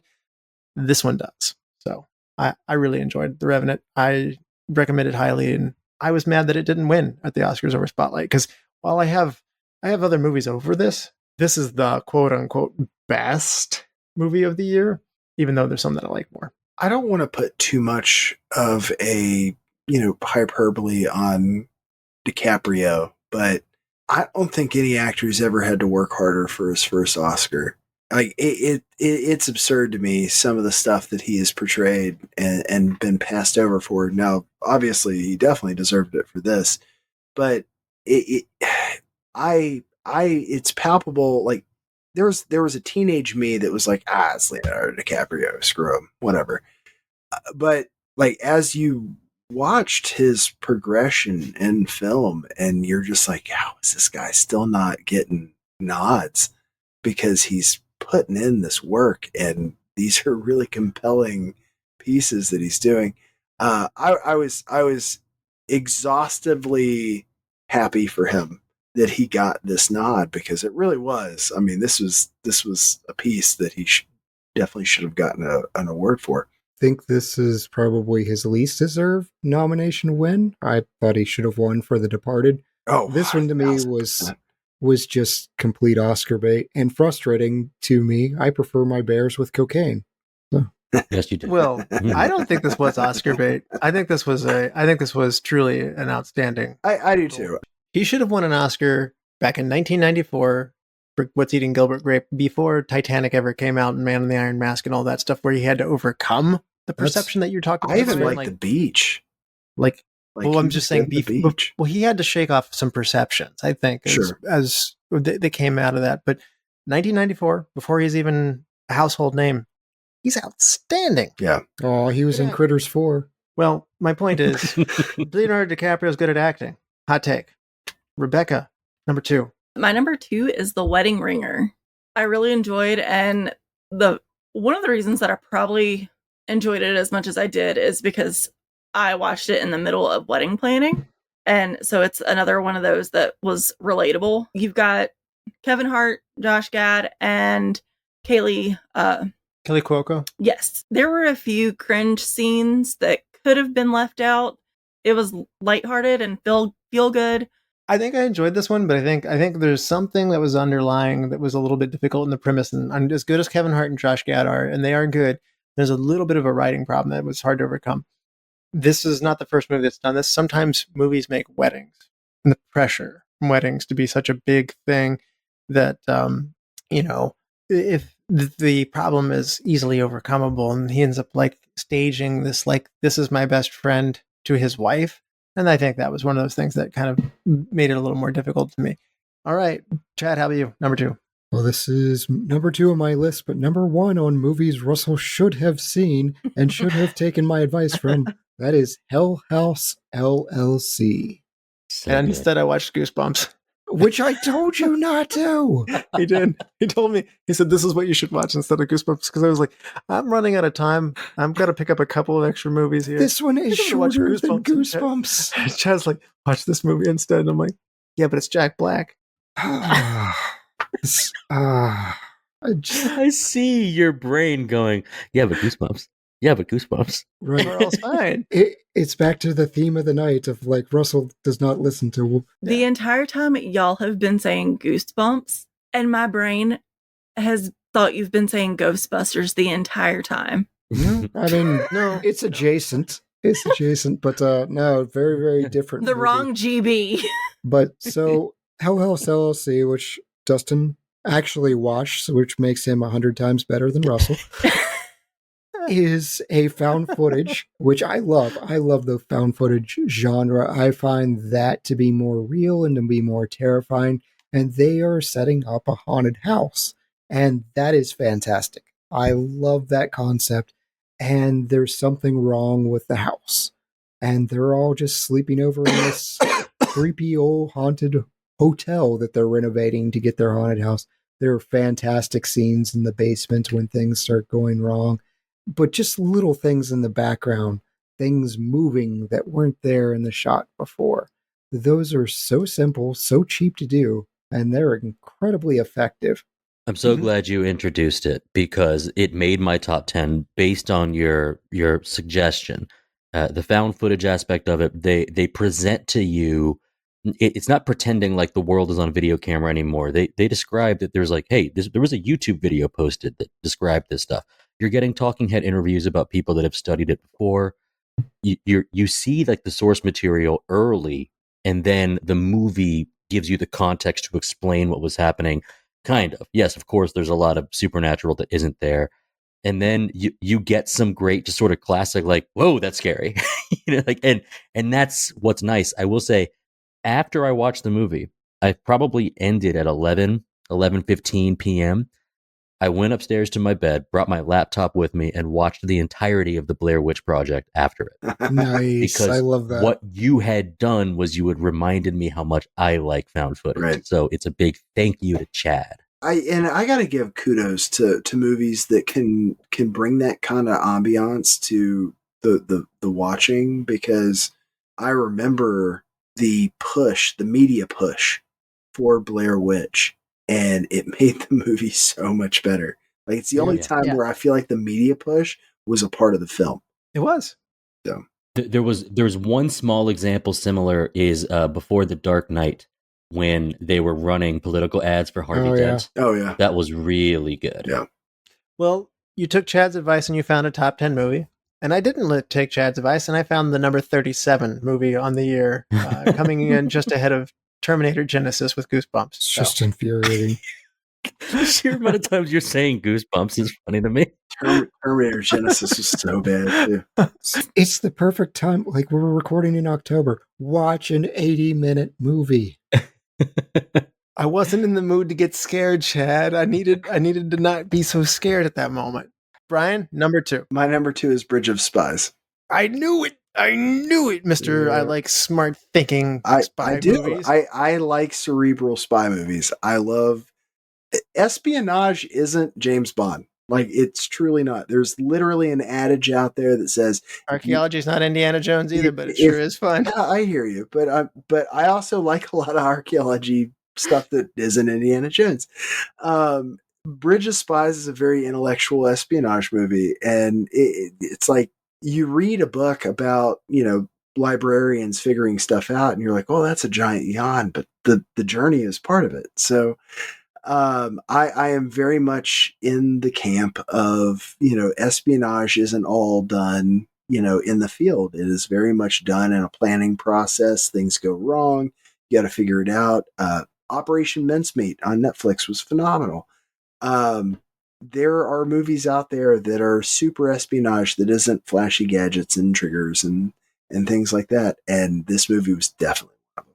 It was good. I have it this as my honorable mentions. I did say that this movie this year had a lot of good spy stuff. Hanks' performance is really good, and the way the story is told, I got to give Spielberg credit, and the way that he again immerses you in that world. It could have been boring. All right, Dustin, number 2. This is where I have Spotlight. The number 1 movie according to the Oscars, the best movie of the year. I think you're the only one with this one. That Dustin. is interesting to me. Yes, because I'm not like generally catch up with all the Oscars, but that I'm the only one with it on the list is also a little surprising. We have talked about media portrayal or journalism movies. I'm not going to say that I am drawn to journalism movies. The topic of this movie is enough for some people to never even attempt it. Okay, It's hard. It is it's hard. fair, right? It's about priest pedophile scandal is one that isn't comfortable, and as y'all know, that does not deter me. The movie is incredible. Our actors' performances are incredible. Michael Keaton plays the head of a sort of a secretive journalism reporting squad called Spotlight. And it's kind of a known thing, the Boston Globe, that Spotlight takes on these kind of clandestine stories. New editor shows up in town, Marty Baron, played by Liev Schreiber. Incredible cerebral role. Based on the stuff we know Liev Schreiber for, this is a cool role for him. Ruffalo and Rachel McAdams are on the squad. Stanley Tucci plays this very cool, very harried lawyer that assists in like the plan. A guy I wasn't familiar with, Brian Darcy James, is part of the crew. The focus on this and how they approach it from, it's not about like winning a case, it's about changing the world. That's how they approach it.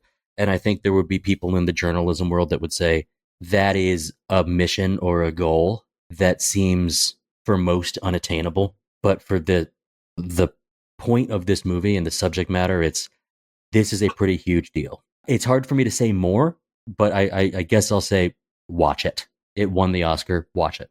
I think you covered the exact bucket I fall into is, hey, the subject matter was a turnoff for me. It's one of those movies that I just say, you know what? I'm positive that it was done well and I like all these people. I will never watch that movie because I don't want to learn more about this. I know enough to just be repulsed and saddened and everything else. And I can't do it.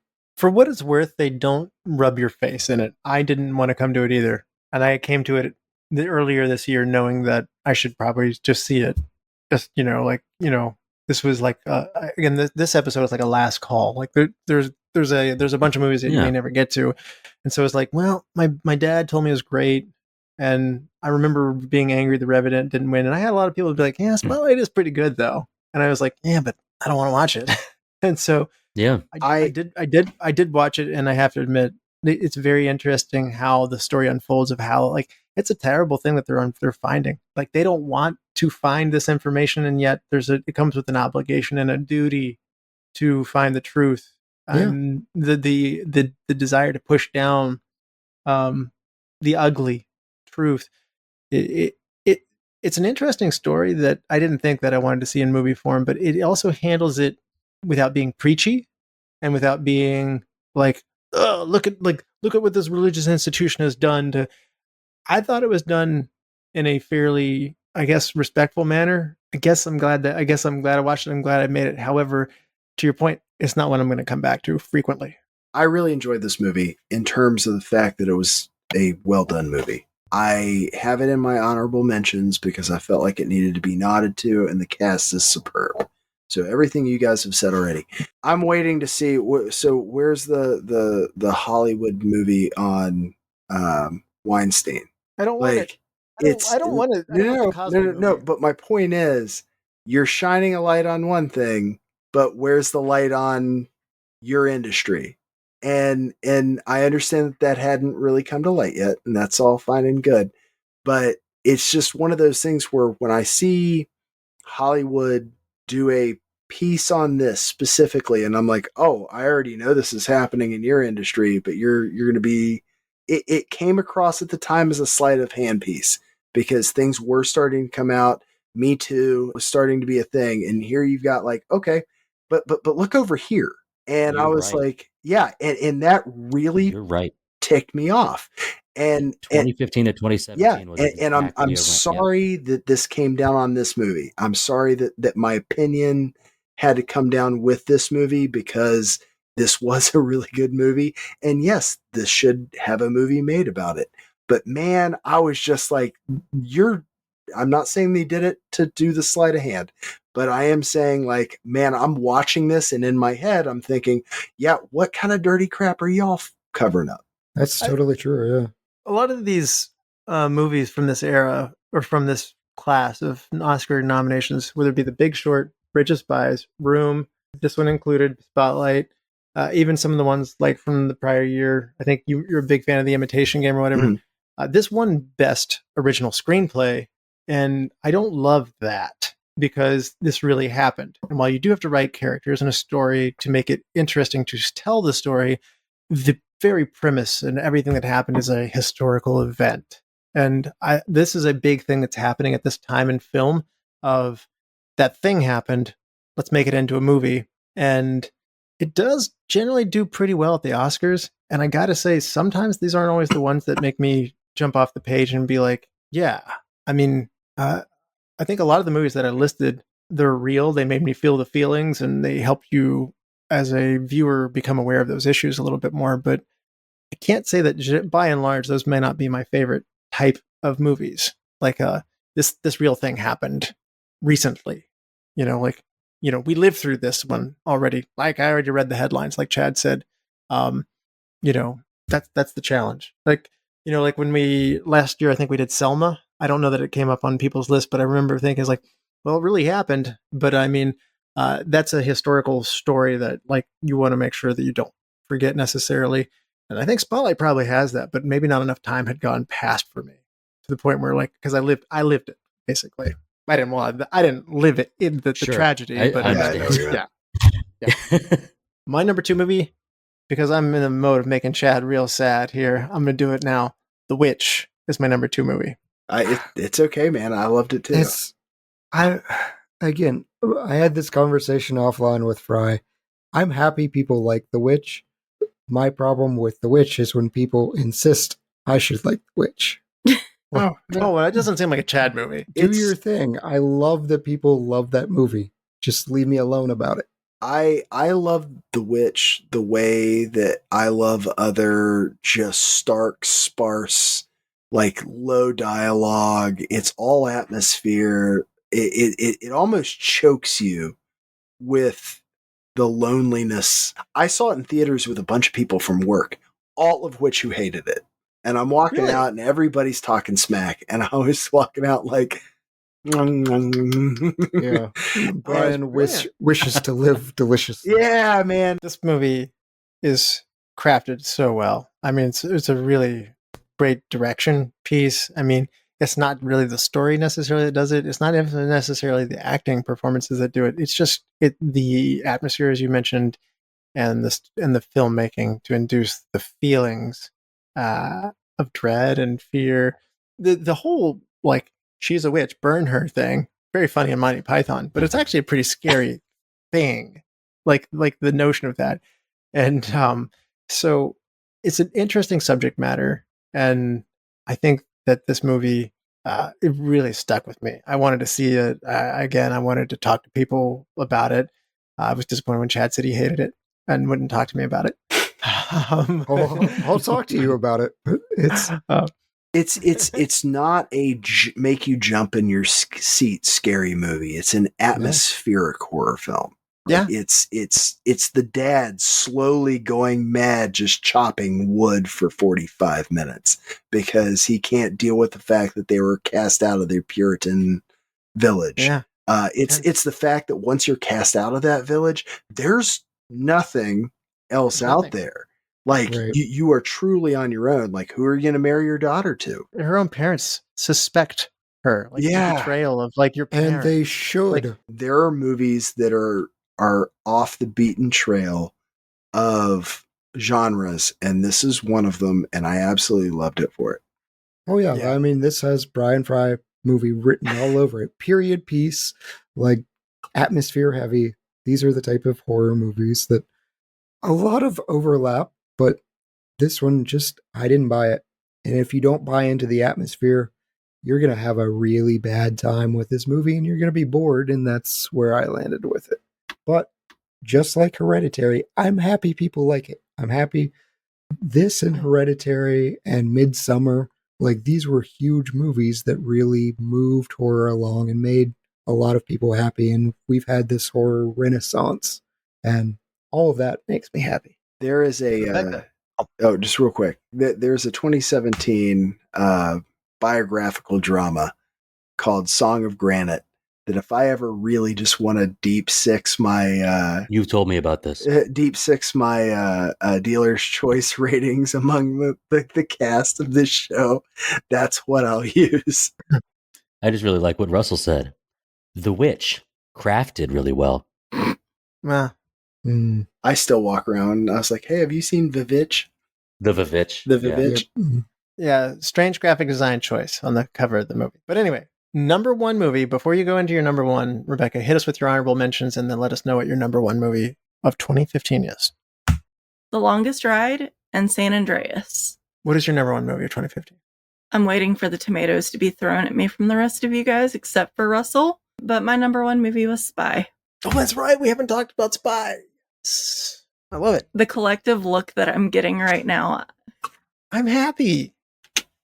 I love really tomatoes in the chat. Thank you guys. Thank you. I will start this off by saying I didn't send in a tomato emoji for the record. He just said tomato. I can't send an emoji. It doesn't give me the option. Rebecca, tell him why it's good. Dustin literally just typed tomato emoji. Chad is trying to make tomato emojis. It won't format. Yeah, it will not format for me. There are no spaces allowed. Like, go ahead and talk about your movie and why we should like it. I will start this off by saying I love Melissa McCarthy. I loved how she flipped the spy tropes where you've typically got the guy and, you know, she becomes the field agent and you root for her from like the first scene. You've got Jason Statham, and who doesn't love Jason Statham? Lizzie. I don't like Jason Statham. Actually, I don't like Jason Statham at all, but that's why I like this so much. He's like parodying Yes. You don't know himself. who Like, I am. I'm like- a construction worker. yeah, gosh, I think one of the worst movies we've ever covered on here. I'm the was, kitchen manager. Yeah. I'm the paper boy. The Good impression. But what was the What's the movie job? we did? Crank. Crank. I'm the tomato gosh, I hated that salesperson. movie. Yeah.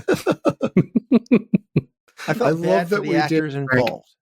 Yeah. Anyway, yeah, Jason Statham parodies himself in this, and that helps a lot. It's just so good that it's him. Like if it was Right. somebody else, these lines don't land as much, but he says them with deadpan seriousness, and he's a great add-on to this. And it's a simple, like the lady from behind the desk who's helping man the missions now has to become the agent herself. And the physical side of that is very funny to watch. She's wearing like this cat lady like shirt, like she's physically got like she's got like this ridiculous like old lady perm kind of look. The disguises they give her are just ridiculous, and I think that just makes it even better. It does. Yeah, like there's a lot of physical humor in this one, and if you like Melissa McCarthy, you will have a good time with this one, I think. I mean, it's not like Bridesmaids level Melissa McCarthy, but it's still a very good time. And like I said, I like the spy genre anyway, so this is having a lot of fun, poking fun at the thing that I really like. Again, like I said, this year I came in with a lot of spy movies, this being one of them. But this is poking fun at it. I feel I'm like curious, why did you guys hate it so much? Because you guys really did.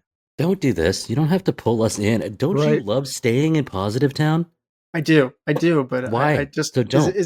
Let's the wait fact for that our you guys threw tomatoes at me. You Tomato. requested them. Yeah. No, she said don't. Very I digital. said Serve 'em up. don't. She said, "Do not throw tomatoes," and you I I threw heard the you, tomatoes. tomato. Yeah, I think you nailed it well enough of saying if you like Melissa McCarthy, you will like this movie. There you go. You have If you don't, then you probably Right. You won't. found the two. you have found stated my objection to this movie. I think it does a great job of balancing the action and the comedy, though. It does. Some of the action's legitimately good action, Mhm. I think, too. So it's a good balance action comedy. I forgot I said that earlier, and then you made me happy when you hit it at number one. Yes. No Russell one else forgetting, was. yeah, Russell forgetting things that have been said earlier. It's a theme. Chad, what is your number one movie? Honorable mentions first, please. Honorable mention to Mad Max Fury Road and The Man from U.N.C.L.E. So we've talked about those a little bit. But my number one, and we've talked about lived experiences, it is The Big Short. So Number cool. one. Wow. if you had told me a movie about the subprime mortgage crisis was going to be my Wow. number one movie, I would have been like, no, there's no way. But you know what? This movie is very smart. It's very entertaining. They use Margot Robbie very, very well. I love In a her bubble scenes. bath. Yeah. They're like, hey, to explain this, here's Margot Robbie in a bubble bath. That is brilliant writing. But I actually worked in the industry. I knew people that had to testify in front of Congress because of the subprime lending that they were engaged in. I was involved in a lot of the rules and regulations and the fallout of this industry. So it was fascinating to see the behind the scenes of people that were sounding these alarm bells ahead of time before, there was a bank. It was actually called Yes Bank. Their entire thing was we say yes, even when you shouldn't.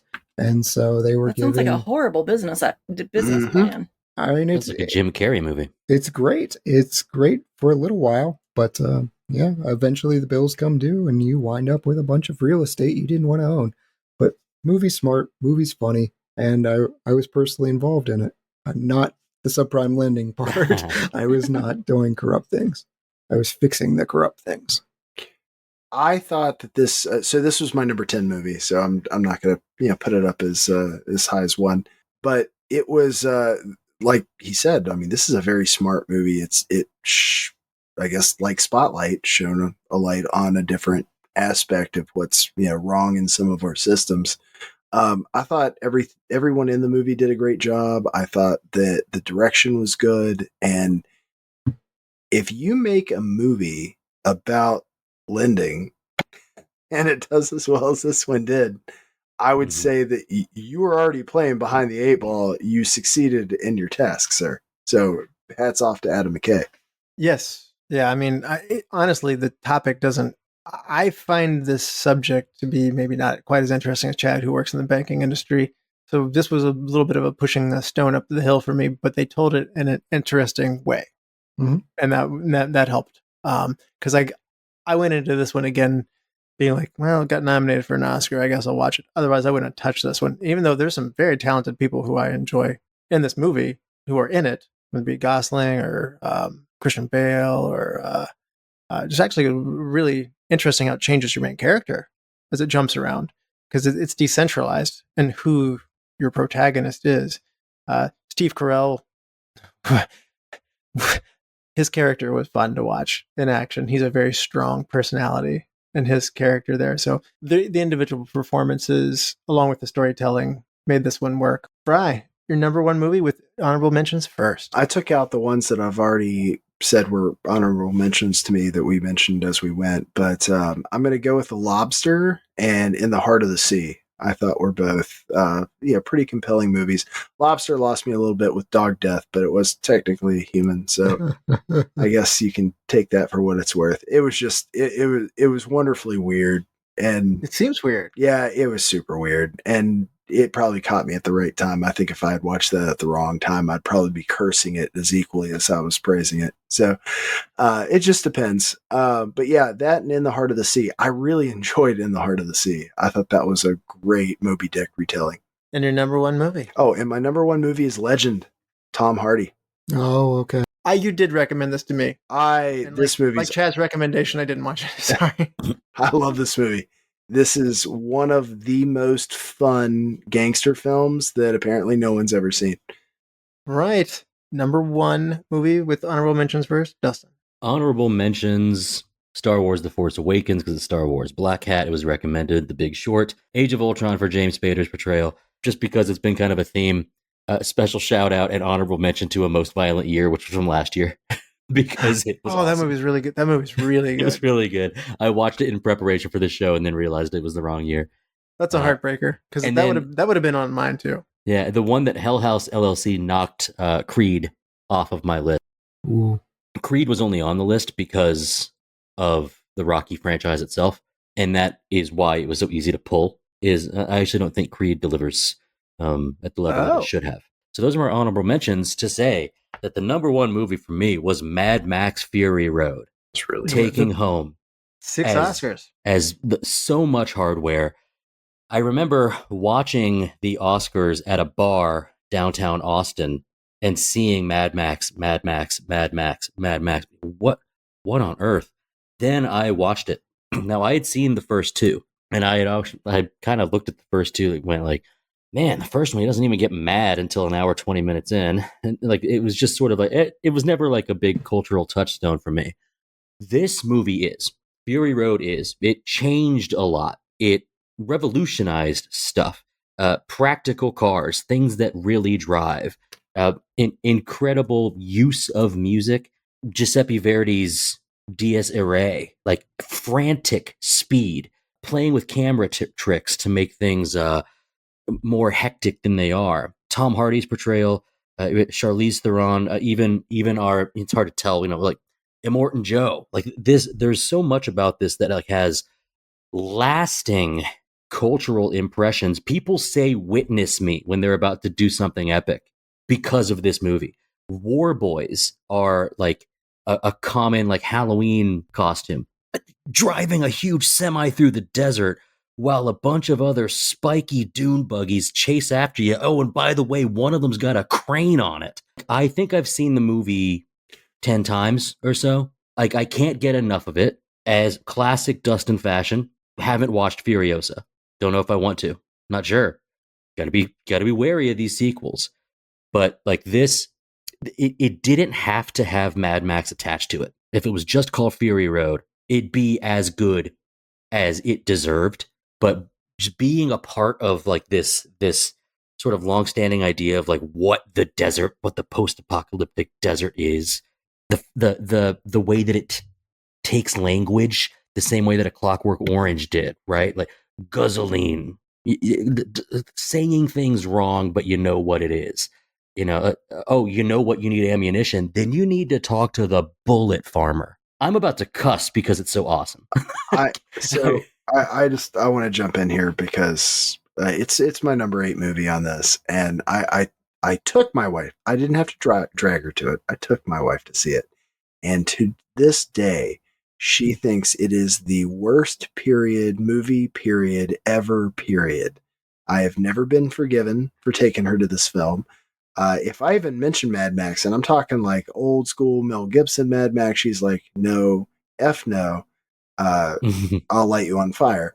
I am unforgiven for this movie in the same way that she is unforgiven for Marley and Me. Mm-hmm. That's a one. And it's funny because I left the movie like, yeah, and she left the movie like smashing her middle finger into my face as hard as she could verbally. So I can see how this can be an incredibly divisive movie. It would be polarizing, yeah. Blood bag. I wouldn't watch it for a long time because I'd only seen the first Mel Gibson Mad Max, and I was like, I am a completionist. I must watch all of them before I get to this point. But really, this is a rebooting. It doesn't lean on all the other ones. Okay, it doesn't matter. It doesn't matter. Like I usually still don't. I usually still don't listen. I usually make myself sit through all the sequels. You know what this huge convoy of war vehicles needs? Probably 8 drummers on a huge truck, and on front of it, you have a guy who is bungee corded to his vehicle in a red onesie, playing a flaming guitar, and you know what we'll name him? The Duff Warrior. God. It's really good. It's really good at world building. I like a movie that just says, you know what? F it. All of it. That's exactly right. Like, let's take each vehicle one by one. How ridiculous can we make this? And then a room of people were like, this. It's definitely a spectacle. And it made my honorable mentions. I definitely enjoyed it. And I'm like Dustin, where I said, you know what? I enjoyed this. I'm afraid of what you're going to do with Furiosa. I don't need a backstory for this character. I'm not interested in that. Don't give me that. But big year for Tom Hardy, Legend, and Mad Max. I had Mad Max Fury Road as a honorable mention as well. Somehow it went so big and it was so stylistic, and some of the writing about water being a commodity that that you can roll a whole society off of in the future in this post-apocalyptic world. It was out there, different and unique and fresh enough. And we have seen plenty of post-apocalyptic science fiction movies. I mean, enough to sink a ship. You know what, Russ? The way you're describing, like, it took home hardware because they made decisions, like they went for it. It's the D'Antoni 7 seconds or less offense. It's going for it on fourth down, but you run so high octane you're never on fourth down. Like, they just said go go go go go, and the whole movie. Yeah, and like that's fine. And it's you're not going to win championships that way, except for you did. They were rewarded for their decisions. It's well done. It's turning so far into it that you're blazing new ground, and that's what it did. And the world building is its strong suit for sure. So before I get to my number one movie, I had a couple of honorable mentions. Some of them have come up in the process of things. Crimson Peak was one that I saw late that I thought was a very stylistic movie that I enjoyed. I know Chad didn't enjoy this one, but I was disappointed. I thought I watched your movie. I even said with a disclaimer as I brought it up, I said, you're not going to be able to see it for this, but as a horror movie completionist, you should see it. And it's not really a straight up horror, which is why Chad's not liking it as much. It's more of a gothic romance movie at the same time. So I didn't like it because it wasn't particularly good. It has nothing to do with a genre or subgenre. Well, the Guillermo del Toro direction is worth seeing on its own to begin with. And I think some of the the dynamics between the characters are very interesting. I don't want to say too much. Don't want to spoil it. If you're a Tom Hiddleston fan, like if you're lusting after him, you get to see his backside. So there's that. Okay. Yeah. Yeah. And Bridge of Spies, I have on my honorable mentions. Brian brought that one up. Mad Max Fury Road, you brought that one up. The Duff didn't get brought up here. Designated ugly fat friend is what this term means, and it's I had never heard of this before. I went into this one thinking this was going to be a very much only for like teen girls, but it was pretty funny, and I had a good time with that one. I did watch the trailer, and I was intrigued. I just didn't get around to watching it. It exceeded my expectations, and then The Man from U.N.C.L.E. So my number one movie, though, was nominated for Best Picture. I was stunned again that this was even nominated, was The Martian. This came up earlier in here. Mm-hmm. I just really enjoyed this movie. It's a total feel good movie. It's suspenseful. Matt Damon's just trying to hang in there for survival. There's something inspiring about it, but also you can feel the moments of like when something doesn't go his way. You can feel those defeats, and there's an optimism about this movie. It's not a dark movie, and in a time when a lot of these other movies that we've talked about here, particularly nominated ones, this one's surprisingly optimistic in terms of its tone and how it feels. And Ridley Scott, he has an impressive catalog, but this one's right up there with some of his really great stuff, which I know you don't hold Legend by Ridley Scott in that same territory, Brian. So this was my number 6 movie, and I thought it was phenomenal. I actually first got my hands on an Andy Weir book probably a couple years before this came out, I think. And this particular book had me at the first line of the book, which I can't say on the podcast because it has curse words in it. But probably what had me hooked. But anyway, if you're ever on the fence about reading and or watching an Andy Weir book/movie, just go ahead and do it, because we're about to have Project Hail Mary starring Ryan Gosling here shortly. That book's amazing as well. And maybe one day we'll even get Artemis. It is an enjoyable one, and it is a feel good, and like it's not a depressing slogging 2.5 hours. One of the things that helps, it was my number 6 as well, is that there is a significant portion of this that happens with the resources on Earth being able to communicate back and like work together. And then his crew that is on the Hermes is also like, they've got lives too. It's not just Matt Damon is Mark Watney alone. Yeah. If it were Okay. that, it would not have done it for me. It's a collective effort. It's a worldwide effort in order to make this happen. Jeff Mhm. Daniels has a interesting, portrayal as head of NASA. He Donald actually Glover in here. he actually has one of my favorite quotes from the movie where he's like, "Oh, if this is House Elrond, then my code name needs to be Glorfindel." And he's like, "I hate all of you." Yeah. The things that are introduced to you as to how on earth this could be done are novel and brand new because none of us work on the high science end of astronauts. So it's nothing as simple as like, I have to do a spacewalk and repair a broken panel. Everything that's presented to you is, whoa, are you serious? And it keeps you hooked. Yeah. Yeah, Okay. it shows the difficulty in something simple as like, I'm going to run out of oxygen, or I need to stay warm, or I need to get food, like little basic things, these comforts. And what they do is they also make you, as a viewer, really grateful for the things that we have here and take for granted Yeah. here, and small little things. There's very little, if any, belly fat to this film. It's a very lean 2.5 hours. It's not something. And Jessica Chastain. For Russell. Yes. Except she Saturday listens Night to Live. disco. I think you'd probably she's offer a at some disco point. fan. You, Saturday Night Live Cruise in there too. You got some Kristen Wiig in there as well. Yes, that's right. Even though it's not a funny Kristen Wiig.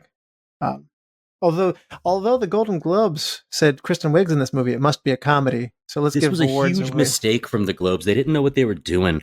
I remember when it won for best comedy or musical and said they got their instruments messed up and they just chose something, and I guess they didn't care to correct. I think the Globes are just sitting there going like, we want to give some awards to it. Like, let's just give them that one. Right. Yeah. This has become an ongoing year thing. Golden Globes, get your act together. I like the fact that you give awards for comedies and musicals. I really do appreciate that. But give them to comedies and musicals. Give them to the movies that actually align in that. Yeah, give it to Spy. Matt Damon. Yeah. Well, I mean, even if they go to give it to Lobster or something really weird and out there, yeah, that's fine not a too. movie either. Like, no, they're not gonna. No. Well, whatever. My point is, it's an entire genre of film that needs some love, because otherwise the award show will just overlook it. Maybe its best shot is to get a best original screenplay. Maybe. All right, we've come full circle. This is it. Do you want to help me pick a movie for next time, you guys? I can help you. I'm right here. Hey, Simon Pegg plus Nick Frost plus Edgar Wright equals good times. And also next week's shortlist. We are in for option number 1 from 2004, Shaun of the Dead. The uneventful, aimless lives of a London electronics salesman and his layabout roommate are disrupted by the zombie apocalypse. Or from 2007, Hot Fuzz. An overachieving London police sergeant is transferred to a village where the easygoing officers object to his fervor for regulations, all while a string of grisly murders strikes the town. Or from 2013, The World's End. 5 friends who reunite in an attempt to top their epic pub crawl from 20 years earlier unwittingly become humanity's only hope for survival. What's it gonna be? Chad, You've why got don't you pick this one? You've got red on you. It's got to be Shaun of the Dead. We got to get to the Winchester. We've got red on you. Oh, that's right. We asked Chad to pick the movie, and there's several zombies to be had in this movie. So yes, of course, it will be Shaun of the Dead. So it is a good time. Hopefully, we have a fun time with that one next week. So thank you so much. This has been a blast. Did it. This is always one of my favorite shows. It's a long one. It's a late one, but I love these. It's fun to go back and listen to them. And next year, we'll go back and listen to this one before we do the next year, so we don't come back with last year's movies. I love this. It's hope that we will improve. Tune in next year. Same bat time. Same bat channel. Same bat movies that we're going to forget. Yeah, truly. Thank you, all the lords, ladies, and knights of the Retro Movie Roundtable. We invite you to reach out to us. We want to hear from you. Subscribe, rate, and review us on Apple Podcast, Spotify, Google Podcast, Pandora, or wherever you get your podcast. Subscribe to our YouTube channel. Give us a like on Facebook. Follow us on Instagram and Twitter at movie_retro. Email us at retromovieroundtable@yahoo.com. Producing and providing this podcast is fun, but it's not free. We invite you to support the show at our Patreon page at www.patreon.com/Retro Movie Roundtable. Any contribution is much appreciated and will go towards making the show better for you, the listeners. As always, thank you for listening, be good to each other, and watch more movies. Brian. No, it's not. It's a fork and rolling pin. What are you, Fanny Craddock? What are you doing with that? Gonna bake me a cake? Sing me a song whilst I blow out the fork and candles?